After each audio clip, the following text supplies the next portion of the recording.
we'll start our ભણતરના બને બોજ જાણે કે રોજ ઉત્સવ આ કાર્યક્રમ ઉપસ્થિત રહેલ સભી મહેમાનોનું હાર્દિક સ્વાગત કરું છું અને આનંદની લાગણી અનુભવીએ છીએ.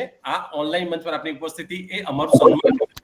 આ વિજ્ઞાન અને ટેકનોલોજીની યાત્રામાં જ્યાં દૂર સંચારના માધ્યમથી આપણે બધા જોડાઈ શક્યા એ ખરેખર પ્રેરણાદાયી છે આપણી માટે.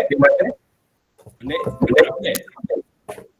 આ કાર્યક્રમની શોભામાં વિશિષ્ટ મહેમાનોનો સહયોગ આપણને મળ્યો છે.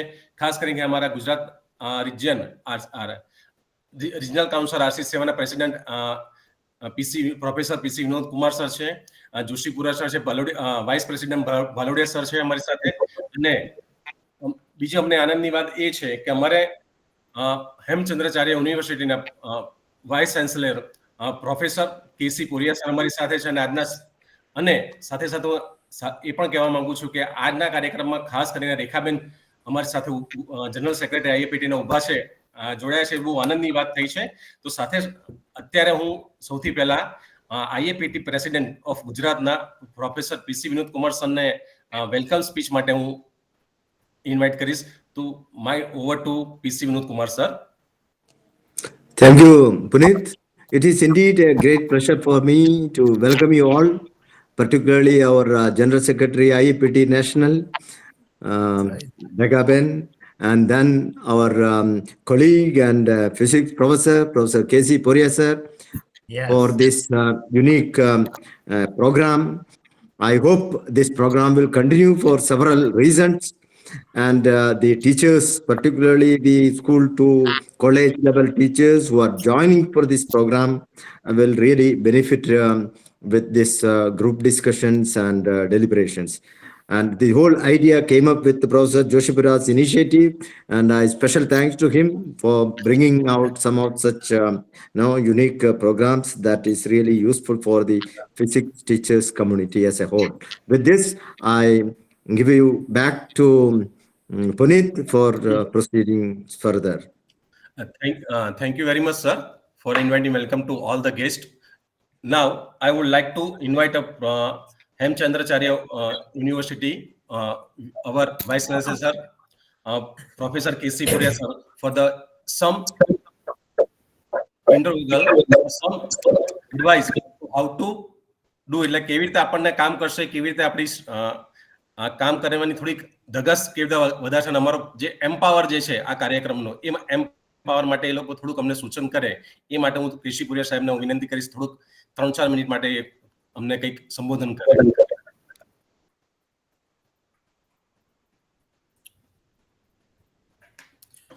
Haji, Professor K.C. Good evening, Poria. sir. Good evening, Honorable Joshipura sir and Vinod sir and all the physics fraternity. I'm very happy to join this program after a very long period of time because it is little bit difficult for me to do the activity for the IAPT, but long before I was an active member. I think this is a very good initiative which has been taken place by Honorable Joshipura sir. Pranami Tarangai, whenever I avail some time, I definitely read the Pranami Trama. And as the new education policy is concerned, I think these all topics are very, very, very much important. And the basic concept is only possible, okay, if the student learn in their mother tongue. By that way, they can avail the fundamental concepts and clear-cut understanding of the subject. And our IAPT Gujarat chapter is doing a lot more activity in this regard. So I salute all the dignitaries of and the respected professors of our Gujarat region. And I wish all the best wishes for the grand success of such type of activity. Thank you, sir. Thank you. Thank you. Okay. Thank you very much, sir, for coming in this program. Now I would like to invite the Professor Rekhaben Godpade to give some information regarding the IAPT and general activity of for the physics fraternity. So that's I give to mic over to Rekha ma'am for 2 or 3 minutes for the. अगर आप थोड़ा हिंदी में बोलेगी रेखा तो जी अच्छा रहेगा sir. Okay.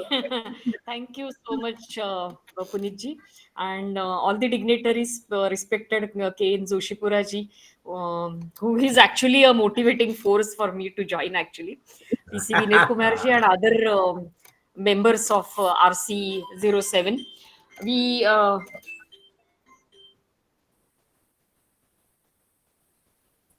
just a minute. Um, I'm very delighted to join this gathering. Sorry Hindi में बात करनी है हमें मुझे बहुत खुशी हो रही है ये पर्टिकुलर प्रोग्राम जो गुजरात रीजनल काउंसिल 07 ने शुरू किया है generally Gujarat is very very active at all the fronts and their contribution to central activities, competitions is tremendous.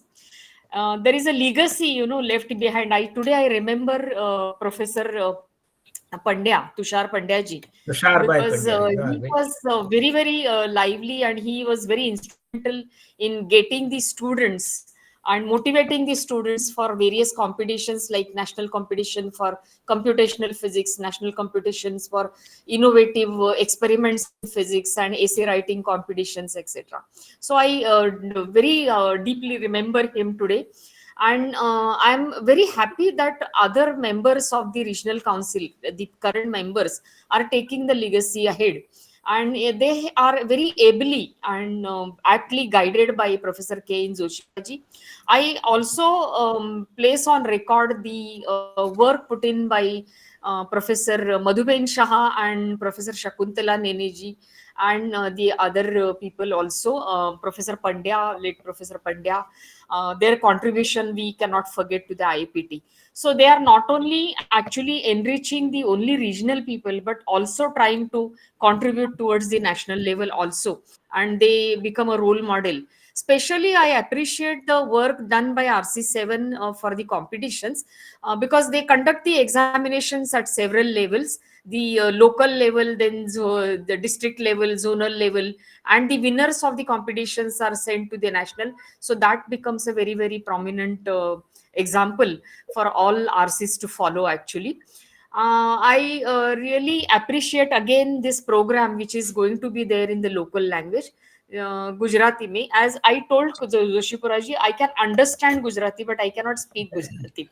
But I can understand every word of it, and therefore I was more interested in joining in this program.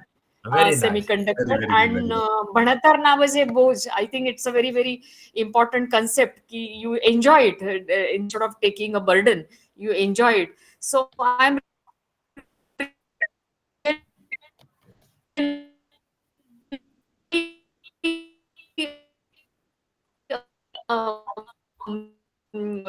Professor a great, happy time and happy night, of course, a late night. And I hope everybody enjoys this. And on behalf of the central IAPT, I would like to extend a very warm welcome to each one of you who have joined here. Thank you, and thank you for inviting me. Thanks. ધન્યવાદ ખૂબ ખૂબ આપનો તમારે જે અમને inspiration આપ્યા એ બદલ આપનો ખૂબ ખૂબ આભાર મેડમ. હું હવે ખાસ આજનો જે કાર્યક્રમ જે છે આપણો એ વિષય અને વક્તા વિષય હું જોશીપુરા સાહેબને હવે કે આજનો જે વિષય છે એની વિશે થોડુંક માહિતી આપે, સાથે સાથે વક્તા જે આપણા છે ડોક્ટર પ્રોફેસર દર્શન વ્યાસ સર, એમને પણ એ લોકો વિશે થોડુંક આપીને પછી કાર્યક્રમને આપણે આગળ વધારીએ. તો હું અત્યારે જોશીપુરા સાહેબને વિનંતી કરીશ કે વિષય અને વક્તાનું વિશે બોલશે. રાઈટ. હા, તો સંભળાય છે? હા સર. બસ બરોબર છે. Very nice of you. Thank you so much. ભણતર ન બને બોજ, જાણે કે ઉત્સવ રોજ. જાણે કે એટલે આમ માનીએ કે એવો ઉત્સાહ હોય ઉત્સવનો, એ હેતુથી આ કાર્યક્રમ શરૂ કરવામાં આવ્યો છે. અને પુષ્પ બીજું એટલે કે એપિસોડ 2 એવું કહેવાય એને. એ રીતે આ કાર્યક્રમ શરૂ થયો છે. અને સાથે સાથે એ પણ ઉમેરું કે આ કાર્યક્રમમાં આપણી સાથે હેમચંદ્રાચાર્ય નોર્થ ગુજરાત યુનિવર્સિટીનું ફિઝિક્સ ડિપાર્ટમેન્ટ સહભાગી થયેલ છે. સાથે સાથે એક વોલન્ટરી ઓર્ગેનાઇઝેશન છે, એક સ્વૈચ્છિક સંસ્થા, એ યુનિવર્સ સાયન્સ ફોરમ એનું નામ છે. અને એ લોકો દર મહિને ઈ મેગેઝિન બહાર પાડે છે, વિજ્ઞાન ચેતના, ગુજરાતીમાં વિજ્ઞાન ચેતના. એ વિજ્ઞાન ચેતનાના જે કાર્યકર છે અને યુનિવર્સ સાયન્સ ફોરમના દિલીપભાઈ સતાશિયા અહીંયા હાજર છે. તો એ સૌનું હું સ્વાગત કરું છું. અને yes, it is time now to talk about the subject and the speaker. The subject is very clear cut. અર્ધવાહકો, સેમિકન્ડક્ટર્સ ની અનોખી દુનિયા. અનોખી દુનિયા. કેમ આવો વિષય પસંદ કર્યો?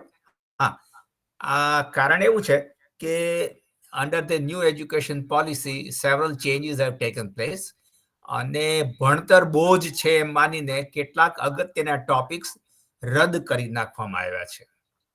હવે એ રદ કરી નાખ્યા એટલે જે બેન્ડ ગેપ છે આપણી જે ફિઝિક્સની ભાષામાં, the band gap, learning gap increases.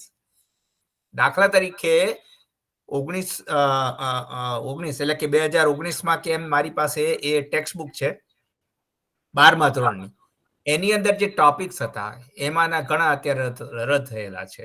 અત્યારે ફોટોવોલ્ટિક સેલ છે કે ડાયોડની જુદી જુદી એપ્લિકેશન, ટ્રાન્ઝિસ્ટર ઉડાડી દીધો, અને કોમ્યુનિકેશન સિસ્ટમ છેલ્લું ચેપ્ટર હતું એ તો ઉડી ગયું.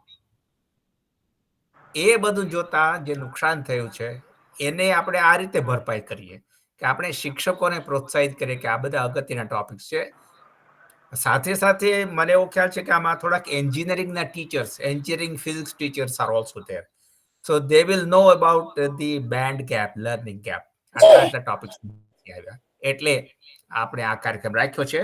આજના જે વક્તા છે ડોક્ટર દર્શનભાઈ વ્યાસનું આપણે સ્વાગત કરીએ. તાલિયાं બજાકર इनका हम स्वागत करते हैं.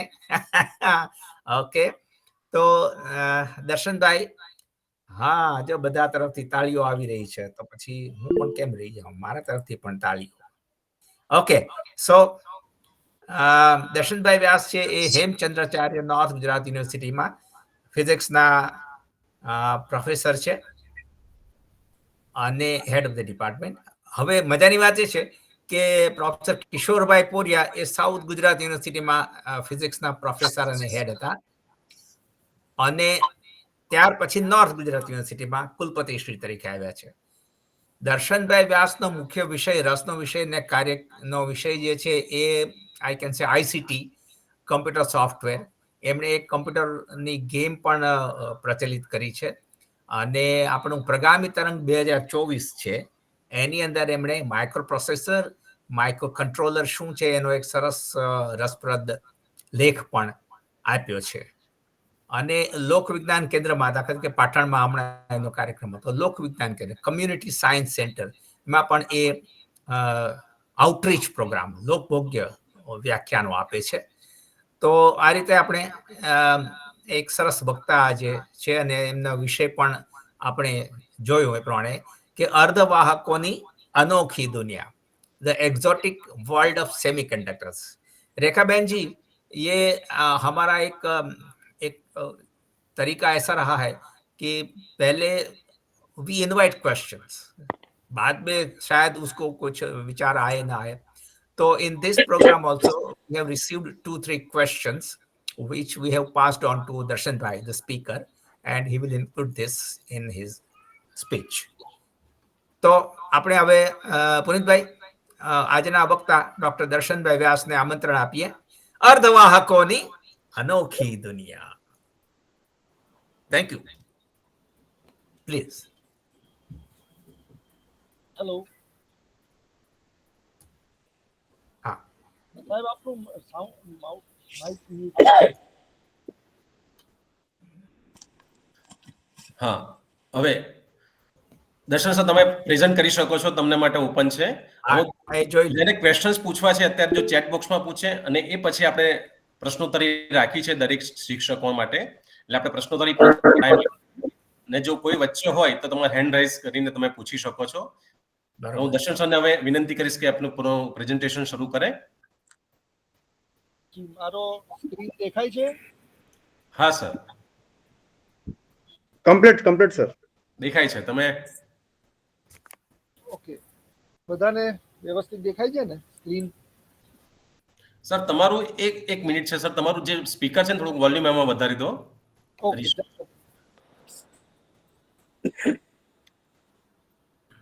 સ્પીકરમાં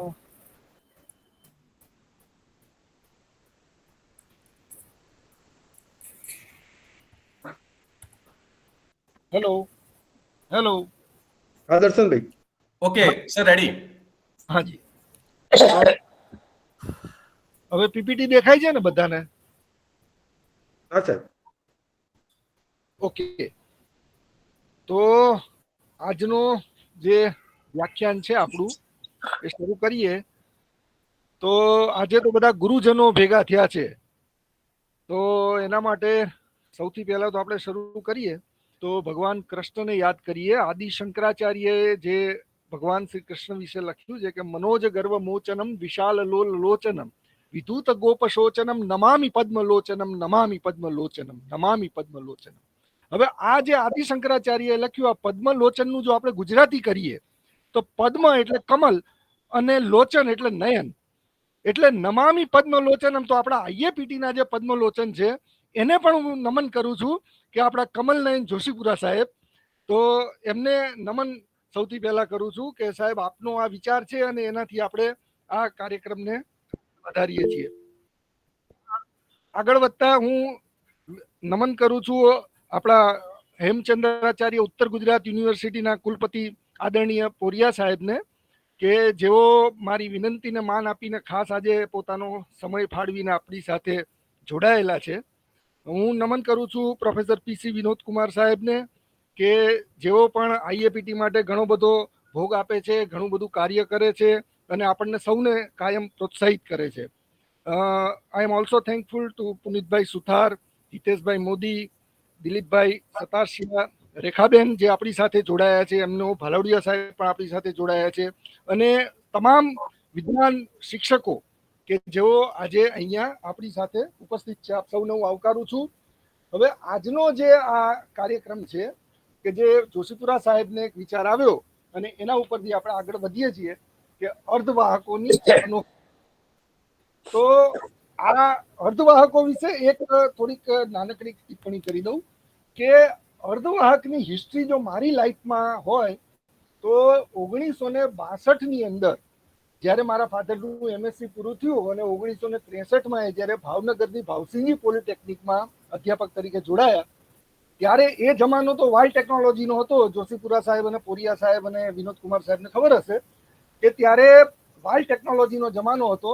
અને ત્યારે મારા ફાધરને કહેવામાં આવ્યું હતું કે તમે સેમિકન્ડક્ટર ઉપર એક લેક્ચર આપો, અને એમણે ત્યારે પોલિટેકનિકની અંદર જે અર્ધવાહકો ઉપર વ્યાખ્યાન આપ્યું હતું અને એની અંદર એના ત્યાંના પ્રોફેસરો, પ્રિન્સિપાલ સહિત બધા લોકો એ લેક્ચર માણ્યું હતું ત્યાં. તો આમ જોવા જાવ તો મારા માટે આ પણ બીજું પુષ્પ છે કે એક 1963માં જે મારા ફાધરે વ્યાખ્યાન આપ્યું હતું એની વાતો મને કરી હતી, અને આજે હું એ જ બાબતની ચર્ચા કરવા અને આપ સૌની સાથે મારું જે કંઈ પણ જ્ઞાન છે શેર કરવાનો પ્રયત્ન કરીશ. ઘણું બધું શીખવાનું મળવાનું છે આજે, કારણ કે આ એકચ્યુઅલી ચર્ચા છે આપણી, અને અહીંયા જે જ્ઞાની ગુરુજનો ઉપસ્થિત છે એમની પાસેથી મારે પણ ઘણું બધું જાણવાનું છે, શીખવાનું છે. પણ જોશીપુરા સાહેબની વાત આજે આનું જે સ્લોગન છે ભણતર ન બને બોજ જાણે કે ઉત્સવ રોજ, એટલે આપણે આ ભણતર અને ઉત્સવ એ જો એકબીજા સાથે સંકળાઈ જાય તો ખરેખર નોલેજ ગેઇનિંગ પ્રોસેસ જે છે આપણી એ એકદમ સરળ થઈ જાય.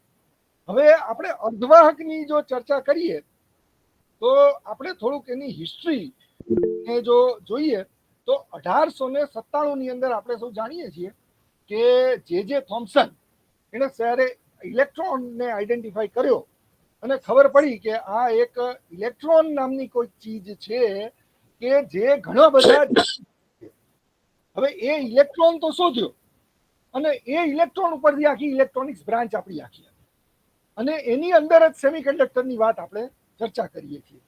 હવે આપણે સૌ જાણીએ છીએ કે એ જે ઇલેક્ટ્રોન છે એ જો ઊભો રહીએ એટલે કે સ્ટેશનરી સ્થિર હોય તો એક ઇલેક્ટ્રિક ફિલ્ડ રચે છે, અને એને જો તમે ધક્કો મારો એટલે કે ગતિમાન થાય એટલે ઇલેક્ટ્રિક ને મેગ્નેટિક ફિલ્ડ બંનેનું પ્રોડક્શન થઈ જાય. હવે આ તો થયો ઇલેક્ટ્રોમેગ્નેટિક થિયરીઝનો બેઝ. પણ અહીંયા આપણે જ્યારે વાત કરીએ છીએ, ચર્ચા કરીએ છીએ. મેડમ સર સોરી, તમારે વિઝિબલ નથી થતું. હાજી હેલો. હા, વિઝિબલ નથી થતું, જે પીપીટી તમારી છે વિઝિબલ નથી થતી દેખાતી. અચ્છા, સ્ક્રીન નથી દેખાતો એનો. એક મિનિટ હું ફરી પાછું સ્ક્રીન શેરિંગ કરું સ્ટોપ કરીને. હા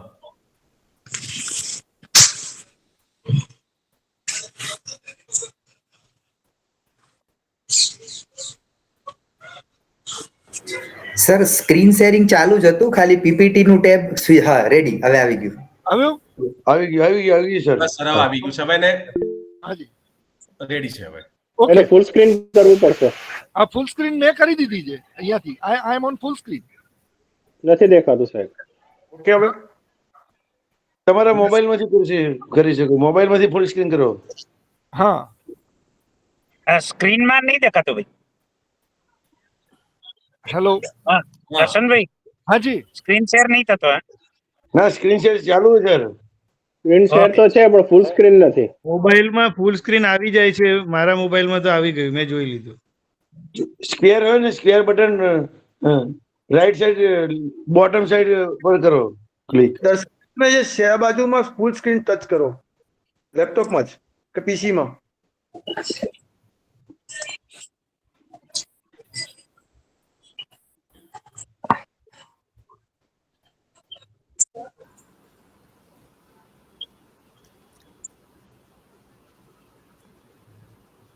હેલો. હા બોલો સર. Visit visit. ચિંતનભાઈ તમે કશું કેવું હોય તો.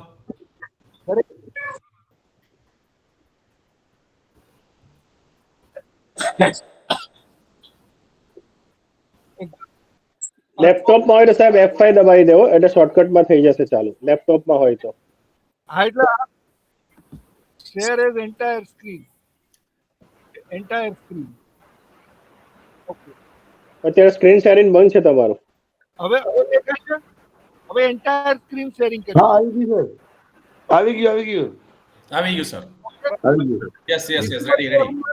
હા, આવી ગયું. હા. ઓકે, પોરિયા સાહેબ, ઇઝ ઇટ ઓકે?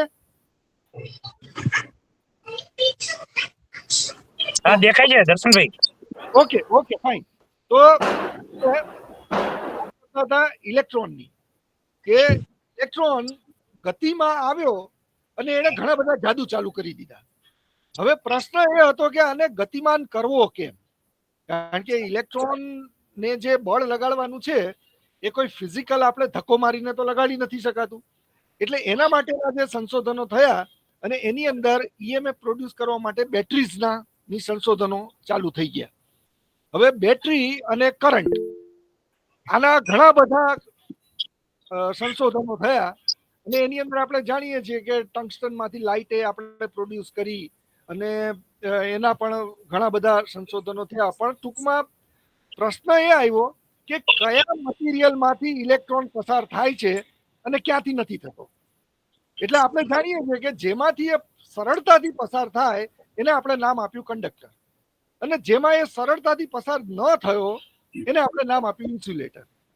હવે જેવો એ સરળતાથી પસાર થયો ઇલેક્ટ્રોન, એટલે પ્રશ્ન એ આવ્યો કે હજી વધુ ફાસ્ટ કેવી રીતે પસાર થાય અથવા હજી આને સ્લો કેવી રીતે કરવું. Means to control the flow of electron was a big question at that time. અને એ ફ્લો કંટ્રોલ કરવા માટે પછી અવરોધની વાત આવી, એની અંદર ઓમ મેદાનમાં આવી ગયા અને એ કંડક્ટર અને ઇન્સ્યુલેટર અને કન્ડક્ટિવિટી અને અવરોધકતા રેઝિસ્ટિવિટી એની માયાજાળ આખી ચાલુ થઈ ગઈ.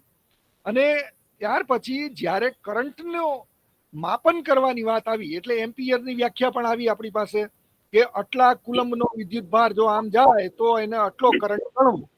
એટલે એ બધું મેથેમેટિક્સ આપણે જાણીએ જ છીએ એટલે એની અંદર બહુ ડિટેલમાં હું જતો નથી. પણ એક વોલ્ટેજ સોર્સ કે જે કંડક્ટરમાંથી પ્રવાહને પસાર કરે અને એના માટેનો આપણી પાસે ઓમનો નિયમ આવ્યો. હવે એ કંડક્ટરમાંથી જે પ્રવાહ પસાર થતો હતો તો એ પ્રવાહને કેવી રીતે અટકાવવો અથવા એની અંદર કેવી રીતે ફેરફાર કરવા. તો એક ઓપ્શન હતો કે વોલ્ટેજમાં ફેરફાર કરો. પછી વિચાર આવ્યો કે વોલ્ટેજમાં ફેરફાર કર્યા વગર પ્રવાહમાં કેવી રીતે ફેરફાર કરી શકાય, અને ત્યાંથી આ સેમિકન્ડક્ટરનો જન્મ થયો કે વોલ્ટેજ એટલા ને એટલા જ હોય, મટીરિયલ પણ એનું એ જ હોય અને છતાં પણ પ્રવાહમાં તમને જે ફેરફાર મળે છે એટલે ત્યાંથી સેમિકન્ડક્ટરની માયાજાળ શરૂ થાય છે. હવે જ્યારે સેમિકન્ડક્ટરની હિસ્ટ્રીની વાત કરીએ તો સોલિડ સ્ટેટ ડિવાઇસીસ તો પછી ડેવલપ થઈ, પણ જૂના જમાનાની અંદર ઇવન હું જ્યારે ભણતો હતો ત્યારે મેં પોતે પણ આ વાલ્વના પ્રેક્ટિકલ્સ પણ કરેલા છે અને થિયરીમાં પણ ત્યારે ભણાવવામાં આવતું. એટલે સ્વાભાવિક છે કે જ્યારે જોશીપુરા સાહેબ ને પોરિયા સાહેબ ને વિનોદ કુમાર સાહેબ જ્યારે ભણ્યા હશે ત્યારે તો આ વાલ ટેકનોલોજી ફૂલ ફ્લેજમાં એમને ભણાવવામાં આવી હશે. પણ અત્યારના જે વિદ્યાર્થીઓ ખાસ જે જોડાયેલા છે એમની આ હિસ્ટ્રીનો થોડોક ટચ મળે એટલા માટે મેં અહીંયા આ સ્લાઇડ લીધી છે. તો અહીંયા આ એક ડાયોડ વાલ્વનું એક્સપેરિમેન્ટલ બોર્ડ છે. હવે આ ડાયોડ વાલ્વ જે છે એની અંદર આ જો આપણો પ્રશ્ન હતો કે પ્રવાહ કેવી રીતે કંટ્રોલ કરવો અથવા તો પ્રવાહમાં કેવી રીતે ફેરફાર કરવો. તો અહીંયા તમે જુઓ છો કે એક એનોડ છે અને કેથોડ છે. તમે ગમે એટલા એનોડ અને કેથોડ ઉપર વોલ્ટેજ આપો પણ પ્રવાહ પસાર થાય નહીં જ્યાં સુધી ફિલામેન્ટને આપણે ઓન ન કરીએ. જેવું ફિલામેન્ટને ઓન કરીએ છીએ એટલે કેથોડ હીટઅપ થાય અને પછી આપણને પ્રવાહ મળે અને એ પ્રવાહ પણ એક જ ડાયરેક્શનમાં મળશે. એનાથી ઉલટી ડાયરેક્શનમાં પ્રવાહ મળે નહીં. એટલે જે ડાયોડની કેરેક્ટરાઇઝિસ છે સૌથી પહેલા આપણે મેળવી હતી ડાયોડ વાલ્વની અંદર અને એ ડાયોડ વાલ્વ તો એક હતો. ત્યાર પછી ટેટ્રોડ, પેન્ટોડ, ટ્રાયોડ આવા ઘણા બધા વાલ્વ એ જમાનાની અંદર ઇલેક્ટ્રોનિક્સની અંદર હતા અને એ વાલ્વ ઉપરથી જ આખું ઇલેક્ટ્રોનિક્સ હતું. અને એ જે વાલ્વ ઉપરથી ઇલેક્ટ્રોનિક્સ જે ડેવલપ થયું હતું એમાં પણ કરંટ એમ્પ્લિફિકેશન હતું, રેક્ટિફિકેશન હતું. એના ઉપયોગ કરીને પણ radio, television, radar, even long distance telephony આ બધી વસ્તુ ત્યારે પણ ડેવલપ કરવામાં આવી હતી. પણ આપણે જાણીએ છીએ કે વાલ જે છે એની કોસ્ટ પણ વધારે હતી અને એને કારણે બલ્કી અને ખૂબ મોટું વિશાળ જે એની સાઇઝ છે એ સાઇઝ ખૂબ મોટી થઈ જતી. એટલે એ જમાનાની અંદર જો રેડિયો બનાવવો હોય તો એમ સમજો કે આજથી જે 30-35 વર્ષ પહેલાનું જે ટેલિવિઝન હતું એ સાઇઝના રેડિયા આવતા અને એ સાઇઝનો રેડિયામાં તો મેં પોતે પણ ગીતો સાંભળેલા છે નાનપણની અંદર. એટલે અને સ્વાભાવિક છે કે સિનિયર પ્રોફેસરોએ તો એનો અનુભવ વધારે લીધો હશે. એટલે એ જમાનામાં જે વાલ ટેકનોલોજીની જો આપણે વાત કરીએ તો એ ખૂબ કોસ્ટલી પણ હતી અને એ કોસ્ટલી હોવાને કારણે સામાન્ય વર્ગ સુધી બહુ સરળતાથી એ પહોંચતી પણ નહોતી. અને જ્યારે એ વાલ ટેકનોલોજી ઉપર આખું ઇલેક્ટ્રોનિક્સ હતું એવામાં આ સેમિકન્ડક્ટર એલિમેન્ટ સોલિડ સ્ટેટ ફિઝિક્સની અંદર જે ક્રાંતિ આવી અને એની અંદર જર્મેનિયમના ટ્રાન્ઝિસ્ટર બની ગયા. એટલે જે કામ જે વાલ હતો કે જેની સાઇઝ લગભગ 10-15 સેન્ટીમીટર ક્યુબની હતી એ જ વસ્તુ આપણા આંગળીના વેઢા કરતા પણ નાની એવો ટ્રાન્ઝિસ્ટર આપણા હાથમાં આવી ગયો. એટલી નાની સાઇઝના ડાયોડ આવી ગયા અને આખી ક્રાંતિ થઈ ગઈ. હવે આ જે ક્રાંતિ થઈ ત્યારની એક થોડીક તમને હિસ્ટ્રી પણ માર્કેટની થોડીક આપણે ચર્ચા કરીએ કે એ જમાનામાં જે લોકોએ જે વેપારીઓ હતા બોમ્બેની અંદર એ બધાએ જે વાલ્વના સ્ટોક કરી રાખેલો અને જેવા આ સેમિકન્ડક્ટર ટેકનોલોજી આવી અને વાલ ટેકનોલોજી આઉટડેટેડ થઈ ગઈ અને લોકોને લાખો રૂપિયાનું નુકસાન થયું. અને ત્યાર પછી જ્યારે સિલિકોનમાંથી પ્રોડક્શન ચાલુ થઈ ગયું અને એનું ફર્ધર પ્રાઇસ રિડક્શન તો થયું પણ એ જે આખી ક્રાંતિ આવી એને કારણે કેટલાય જે વેપારીઓ હતા એમને ખૂબ જ મોટો લોસ થ્રુઆઉટ ધ ગ્લોબ આ દરેક દેશની અંદર જે વેપારીઓએ આ વાલના સ્ટોક કરી રાખ્યા હતા એ વાલની આખી ટેકનોલોજી આઉટડેટેડ થઈ અને નવી ટેકનોલોજીનો જે યુગ શરૂ થઈ ગયો.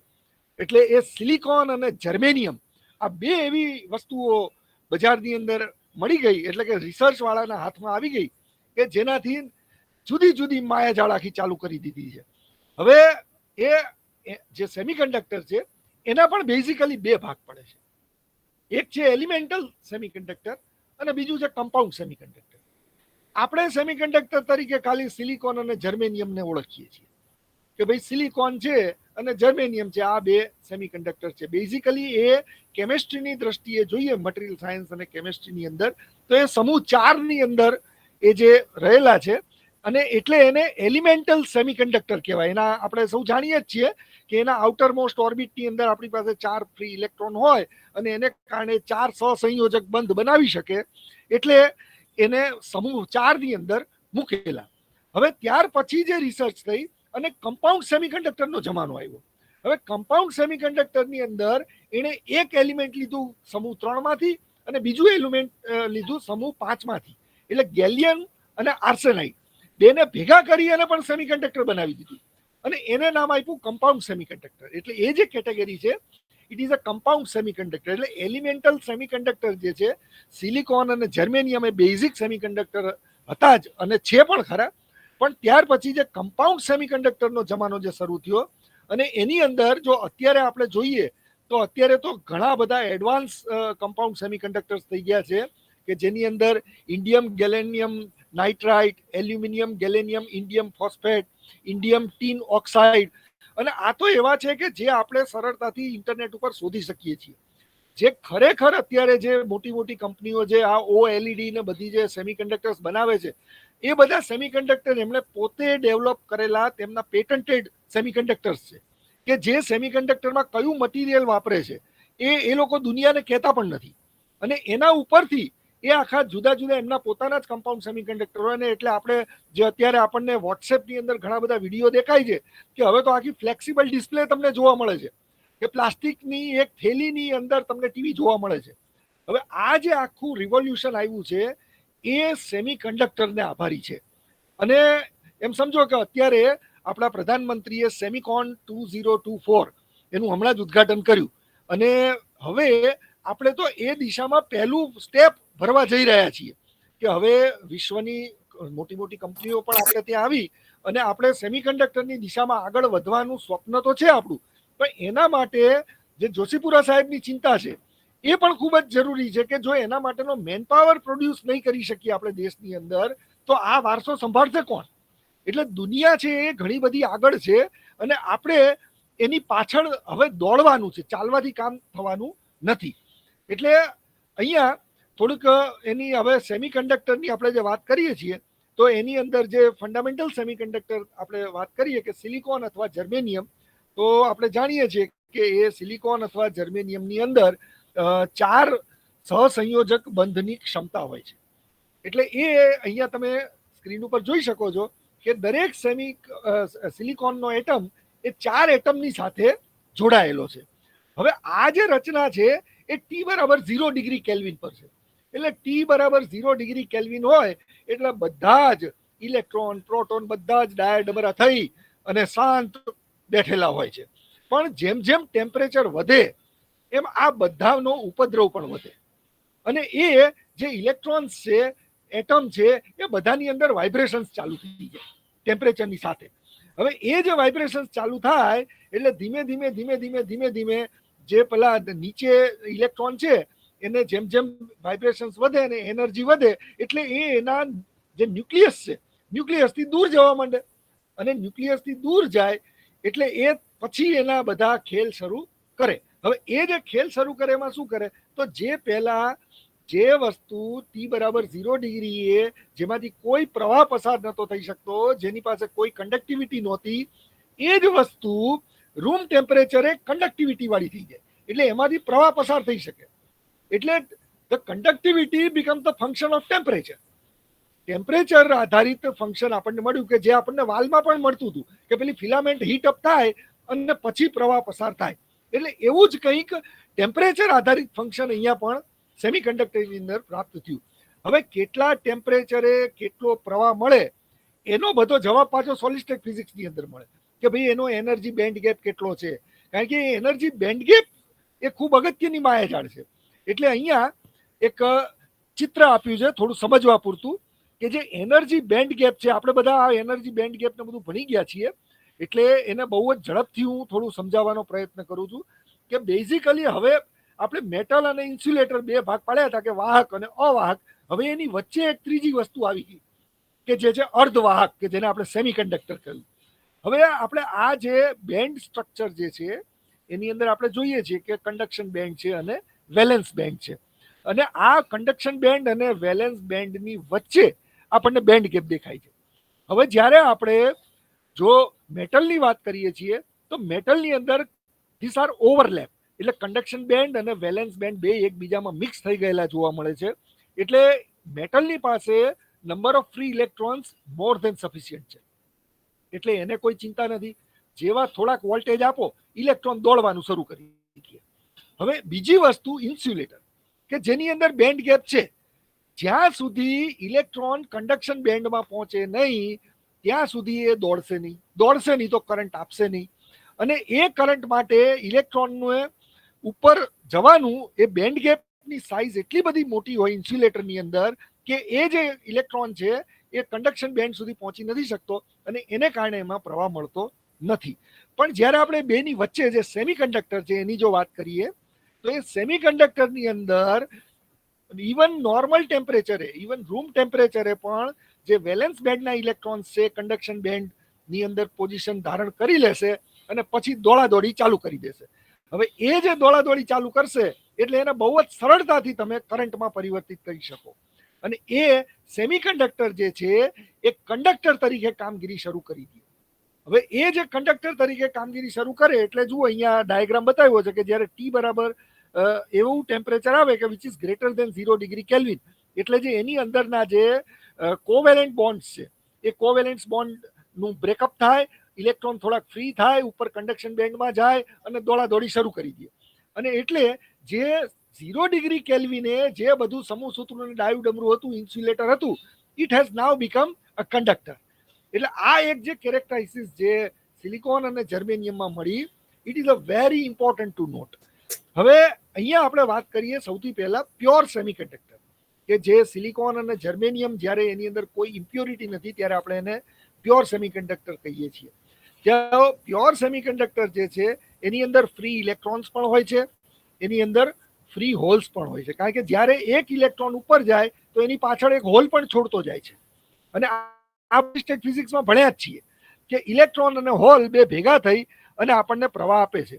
આપણે એ પણ જાણીએ છીએ કે ઇલેક્ટ્રોન ઇઝ નેગેટિવલી ચાર્જ અને હોલ છે એ પોઝિટિવલી ચાર્જ છે. એટલે હવે કરંટની વાત કરીએ તો સેમિકન્ડક્ટરની અંદર ખાલી ઇલેક્ટ્રોનની માયાજાળ એકલી નથી, સાથે સાથે હોલની પણ માયાજાળ છે. અને આ ઇલેક્ટ્રોન અને હોલ બંને ભેગા થઈ અને આપણને કરંટ આપે છે. અને ફરી પાછા આપણી એચિવમેન્ટ એટલે કે માનવ જાતની એચિવમેન્ટ એ છે કે કરંટ તો આપે પણ આપણે કરંટની અંદર ફેરફાર પણ કરી શકીએ છીએ. કેવી રીતે એ બધું આગળ આપણે ચર્ચા કરીશું. હવે જ્યારે આ સિલિકોન અથવા જર્મેનિયમ જેની અંદર કોઈ પણ જાતની અશુદ્ધિ ઉમેરતા નથી ત્યારે એ જે એનું જે કન્ડક્શન મળે છે એને આપણે કહીએ છીએ ઇન્ટ્રિન્સિક કન્ડક્શન. અને એટલા માટે એને કહેવાય ઇન્ટ્રિન્સિક સેમિકન્ડક્ટર કે જેની અંદર કોઈ પણ જાતની અશુદ્ધિ આપણે ઉમેરેલી હોતી નથી. હવે આ જે સેમિકન્ડક્ટર છે એની ઇન્ટ્રિન્સિક સેમિકન્ડક્ટર છે એની અંદર કન્ડક્ટિવિટી છે, but this conductivity is very લો. અને આપણે વ્યવહારિક ઉપયોગ માટે આપણે થોડો આમાં ડિસ્ટર્બન્સ બહુ આવે છે. બધાને રિક્વેસ્ટ કે તમારું માઇક્રોફોન જો ઓફ રાખશો ને તો અનનેસેસરી નોઇઝ આમાં નહીં આવે. Okay please, thank you. એટલે જ્યારે એ કન્ડક્ટિવિટી વધારવાની વાત આવી કે ઇન્ટ્રિન્સિક સેમિકન્ડક્ટરની કન્ડક્ટિવિટી આપણે વધારીએ તો શું, તો એની અંદર પછી ઇમ્પ્યોરિટી ઉમેરવાની વાત. જ્યારે એની અંદર ઇમ્પ્યોરિટી ઉમેરવામાં આવી ત્યારે એની કન્ડક્ટિવિટી ખૂબ ફેરફાર થઈ, ખૂબ વધી ગઈ કન્ડક્ટિવિટી. અને એ જે કન્ડક્ટિવિટી વધી એને કારણે એમાંથી large amount of current is capable to flow. એટલે વધુ પ્રમાણમાં પ્રવાહ મળવાની શક્યતા શરૂ થઈ ગઈ.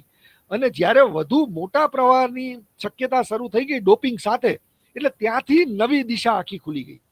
અને એની અંદર પછી જુદી જુદી ટાઈપની ઇમ્પ્યોરિટી નાખીને એના સંશોધનો થયા કે ભાઈ આ એક વસ્તુ નાખીને જુઓ કેવી કેરેક્ટરાઇસિસ મળે છે, પછી બીજો કે બીજી વસ્તુ નાખીને જુઓ કેવી કેરેક્ટરાઇસિસ મળે છે. એમ કરતા એની અંદરથી જુદી જુદી ટાઈપની જે અશુદ્ધિઓ નાખી એમાં એન ટાઈપ સેમિકન્ડક્ટર અને પી ટાઈપ સેમિકન્ડક્ટર આપણી પાસે બે જુદા જુદા સેમિકન્ડક્ટર આવ્યા. બરોબર છે. હવે આપણે જાણીએ છીએ કે એન ટાઈપ અને પી ટાઈપ સેમિકન્ડક્ટર જે હતા એની કન્ડક્ટિવિટી પેલા ઇન્ટ્રિન્સિક કન્ડક્ટિવિટી કરતા ઘણી બધી હતું એટલે આને નામ આપ્યું એક્સટ્રિન્સિક કન્ડક્શન અથવા એક્સટ્રિન્સિક કન્ડક્ટિવિટી. અને આ જે એક્સટ્રિન્સિક કન્ડક્ટિવિટી છે એ એક્સટ્રિન્સિક સેમિકન્ડક્ટરમાં મળે. એટલે now the semiconductor with impurity can be classified either as a P type or N type. હવે એની અંદર પી ટાઈપ ક્યારે અને એન ટાઈપ ક્યારે આમ તો તમે મોટા ભાગના લોકો આ જાણે છે, પણ એક થોડોક આછો પાતળો ખ્યાલ આપણે આપી દઈએ કે જ્યારે કોઈ પણ સેમિકન્ડક્ટર જે બેઝિક સેમિકન્ડક્ટર છે એની અંદર જો આર્સેનિક, એન્ટીમની ઓર ફોસ્ફરસ જેવી અશુદ્ધિ આપણે ઉમેરીએ કે જેની પાસે 5 સહસંયોજક બંધ બનાવવાની ક્ષમતા છે પણ સિલિકોન સાથે 4 બનાવે અને એક જે પેલો એકલો અટુલો જે ઇલેક્ટ્રોન છે એ ઇલેક્ટ્રોન વધારે પ્રમાણમાં જ્યારે ભેગા થઈ જાય ત્યારે એને આપણે એન ટાઈપ સેમિકન્ડક્ટર્સ કહીએ છીએ. આપણે જાણીએ છીએ કે એન ટાઈપ સેમિકન્ડક્ટર કેરિયર્સની અંદર મેજોરિટી કેરિયર તરીકે ઇલેક્ટ્રોન્સ હોય છે. અને એવી જ રીતે આપણે પી ટાઈપની વાત કરીએ તો જ્યારે અશુદ્ધિ તરીકે આપણે એલ્યુમિનિયમ છે, બોરોન છે અથવા તો ગેલેનિયમને જ્યારે એની અંદર અશુદ્ધિ તરીકે એડ કરીએ તો એની ક્ષમતા 3 કોવેલેન્ટ બોન્ડ બનાવવાની છે. એટલે એ 3 કોવેલેન્ટ બોન્ડ બનાવે અને એક કોવેલેન્ટ બોન્ડ જે બનાવી નથી શકતો ત્યાં એક ઇલેક્ટ્રોનની ડેફિશિયન્સી કે જેને આપણે હોલ તરીકે સ્વીકારીએ છીએ. એટલે અહીંયા જ્યારે પી ટાઈપ મટીરિયલ ડેવલપ થાય તો એની અંદર આપણી પાસે number of holes majority carrier તરીકે મળે.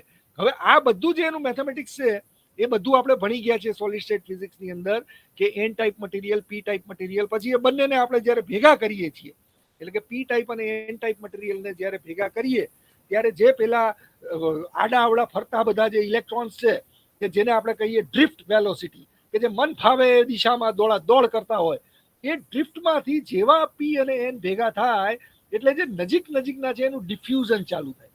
અને એ જે ડિફ્યુઝન ચાલુ થશે ક્યાંથી થશે તો કે જે એનો મેટ્રોલોજીકલ જંકશન છે જ્યાંથી આપણે બેને ભેગા કર્યા છે સૌથી પહેલા એ બીજી તરફ દોડે અને જેવો ઇલેક્ટ્રોન આ બાજુ દોડે તો સ્વાભાવિક છે કે હોલ એનાથી વિરુદ્ધ દિશામાં થાય કારણ કે જ્યાંથી ઇલેક્ટ્રોન જાય તો હોલ એનાથી ઉલટી દિશામાં જાય અને એ ઇલેક્ટ્રોન અને હોલ વિરુદ્ધ દિશામાં જઈ અને એક ડેપ્લેશન રીજન ક્રિએટ કરી નાખે છે.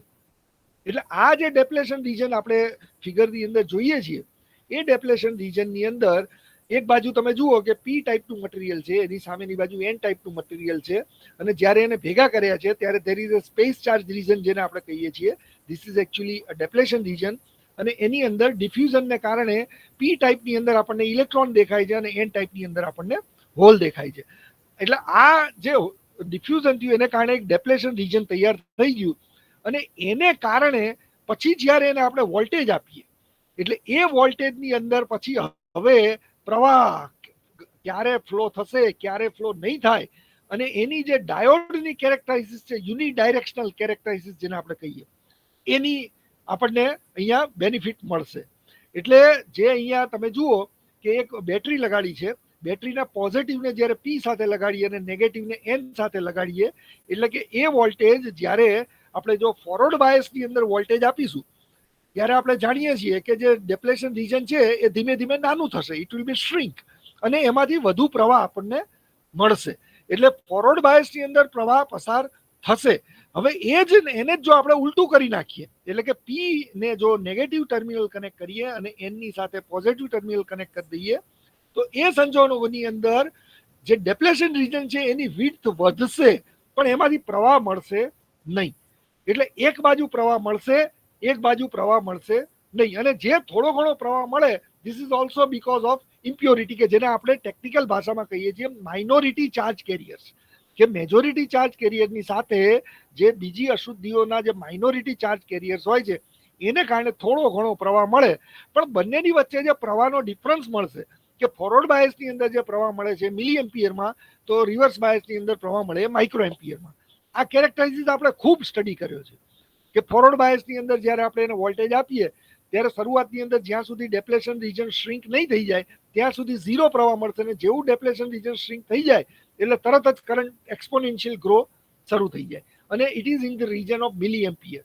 અને જો રિવર્સ બાયસની વાત કરીએ તો રિવર્સ બાયસની અંદર ગમે તમે વોલ્ટેજ વધારતા જાઓ પણ માઇક્રો એમ્પિયરના ક્રમનો થોડો ઘણો પ્રવાહ મળશે અને પછી એક સમય એવો આવશે કે બ્રેકડાઉન થઈ જશે.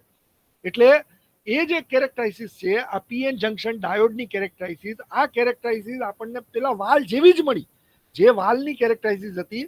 ઇનફેક્ટ આપણે એમ પણ કહી શકીએ કે જે ડાયોડ વાલની કેરેક્ટરાઇઝિસ હતી આના કરતાં વધુ સારી હતી કારણ કે એમાં રિવર્સ બાયસમાં માઇક્રો એમ્પિયર પણ નહોતા મળતા અને ફોરવર્ડ બાયસમાં પ્રવાહ મળતો હતો પણ આની અંદર રિવર્સ બાયસમાં જે માઇક્રો એમ્પિયર મળે છે એને પણ આપણે અમુક રીતે પછી નિગ્લિજિબલ કરીએ અને એના માટેની નવી ટેકનિકો રાખીએ પણ જે મોટા મોટા વાલ વાપરવાની માયાજાળ અને ઝંઝટ હતી એમાંથી મુક્તિ જાણે આપણને મળી ગઈ.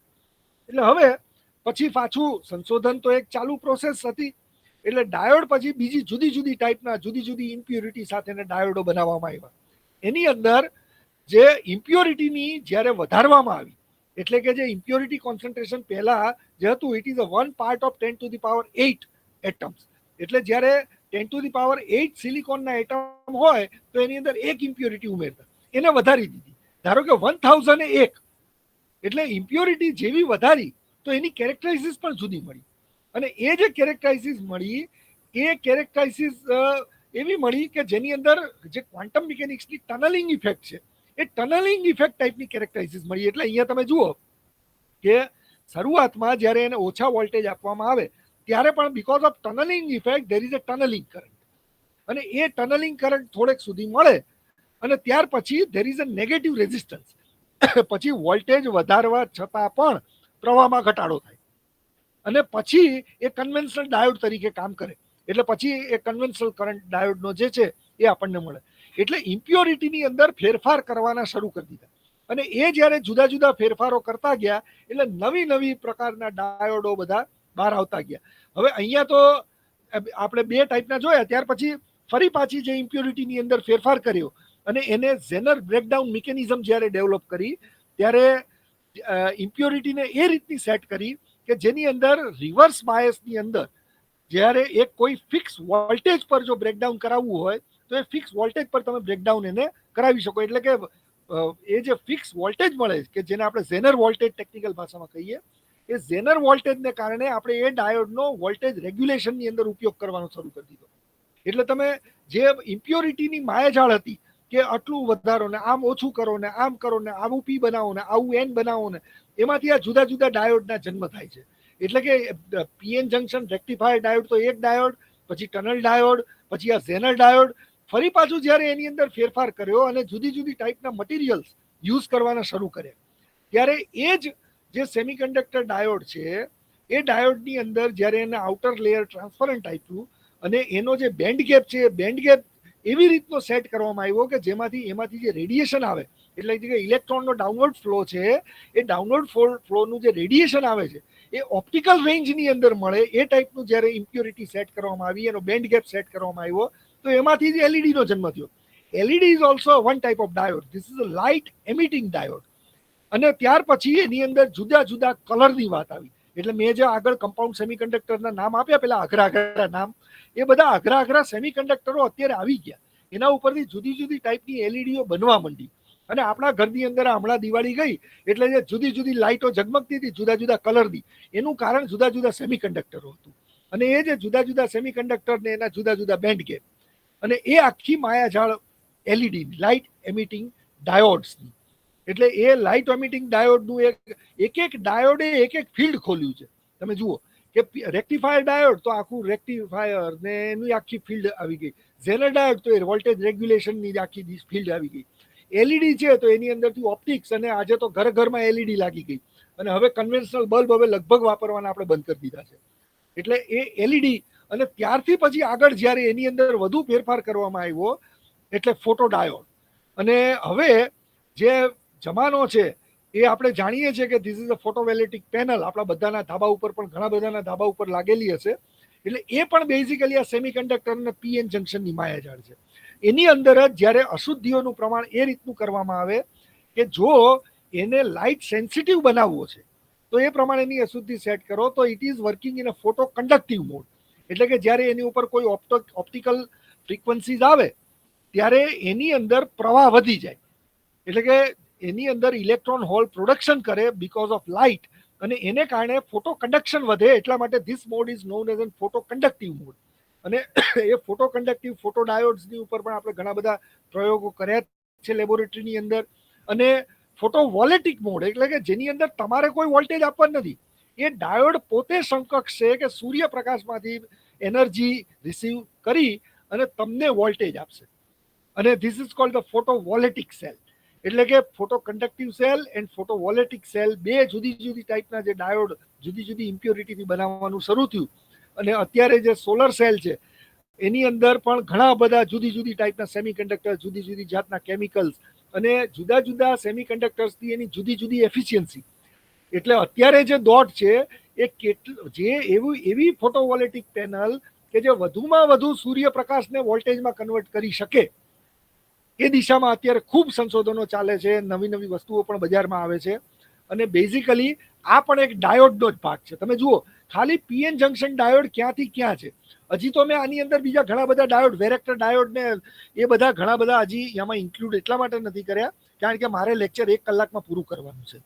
એટલે અને સ્વાભાવિક છે કે મારી સામે બેઠેલો ઓડિયન્સ પણ સુજ્ઞ ગુરુજનો છે, એટલે હું અહીંયા થોડું ઝડપથી અને બેઝિક કોન્સેપ્ચ્યુઅલ ડિસ્કશનને થોડો પ્રાયોરિટી આપું છું.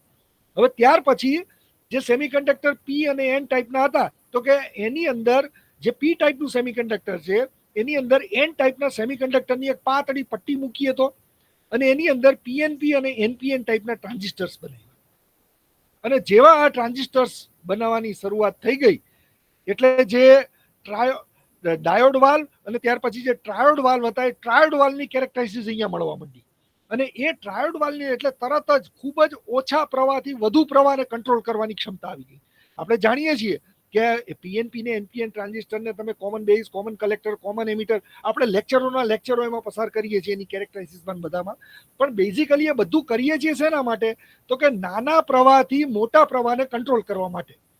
એટલે જ્યારે આપણે ઇનપુટની અંદર ખૂબ જ નાનો પ્રવાહ આપીએ ત્યારે આઉટપુટની અંદર પસાર થતો મોટો પ્રવાહ આપણે કંટ્રોલ કરી શકીએ છીએ.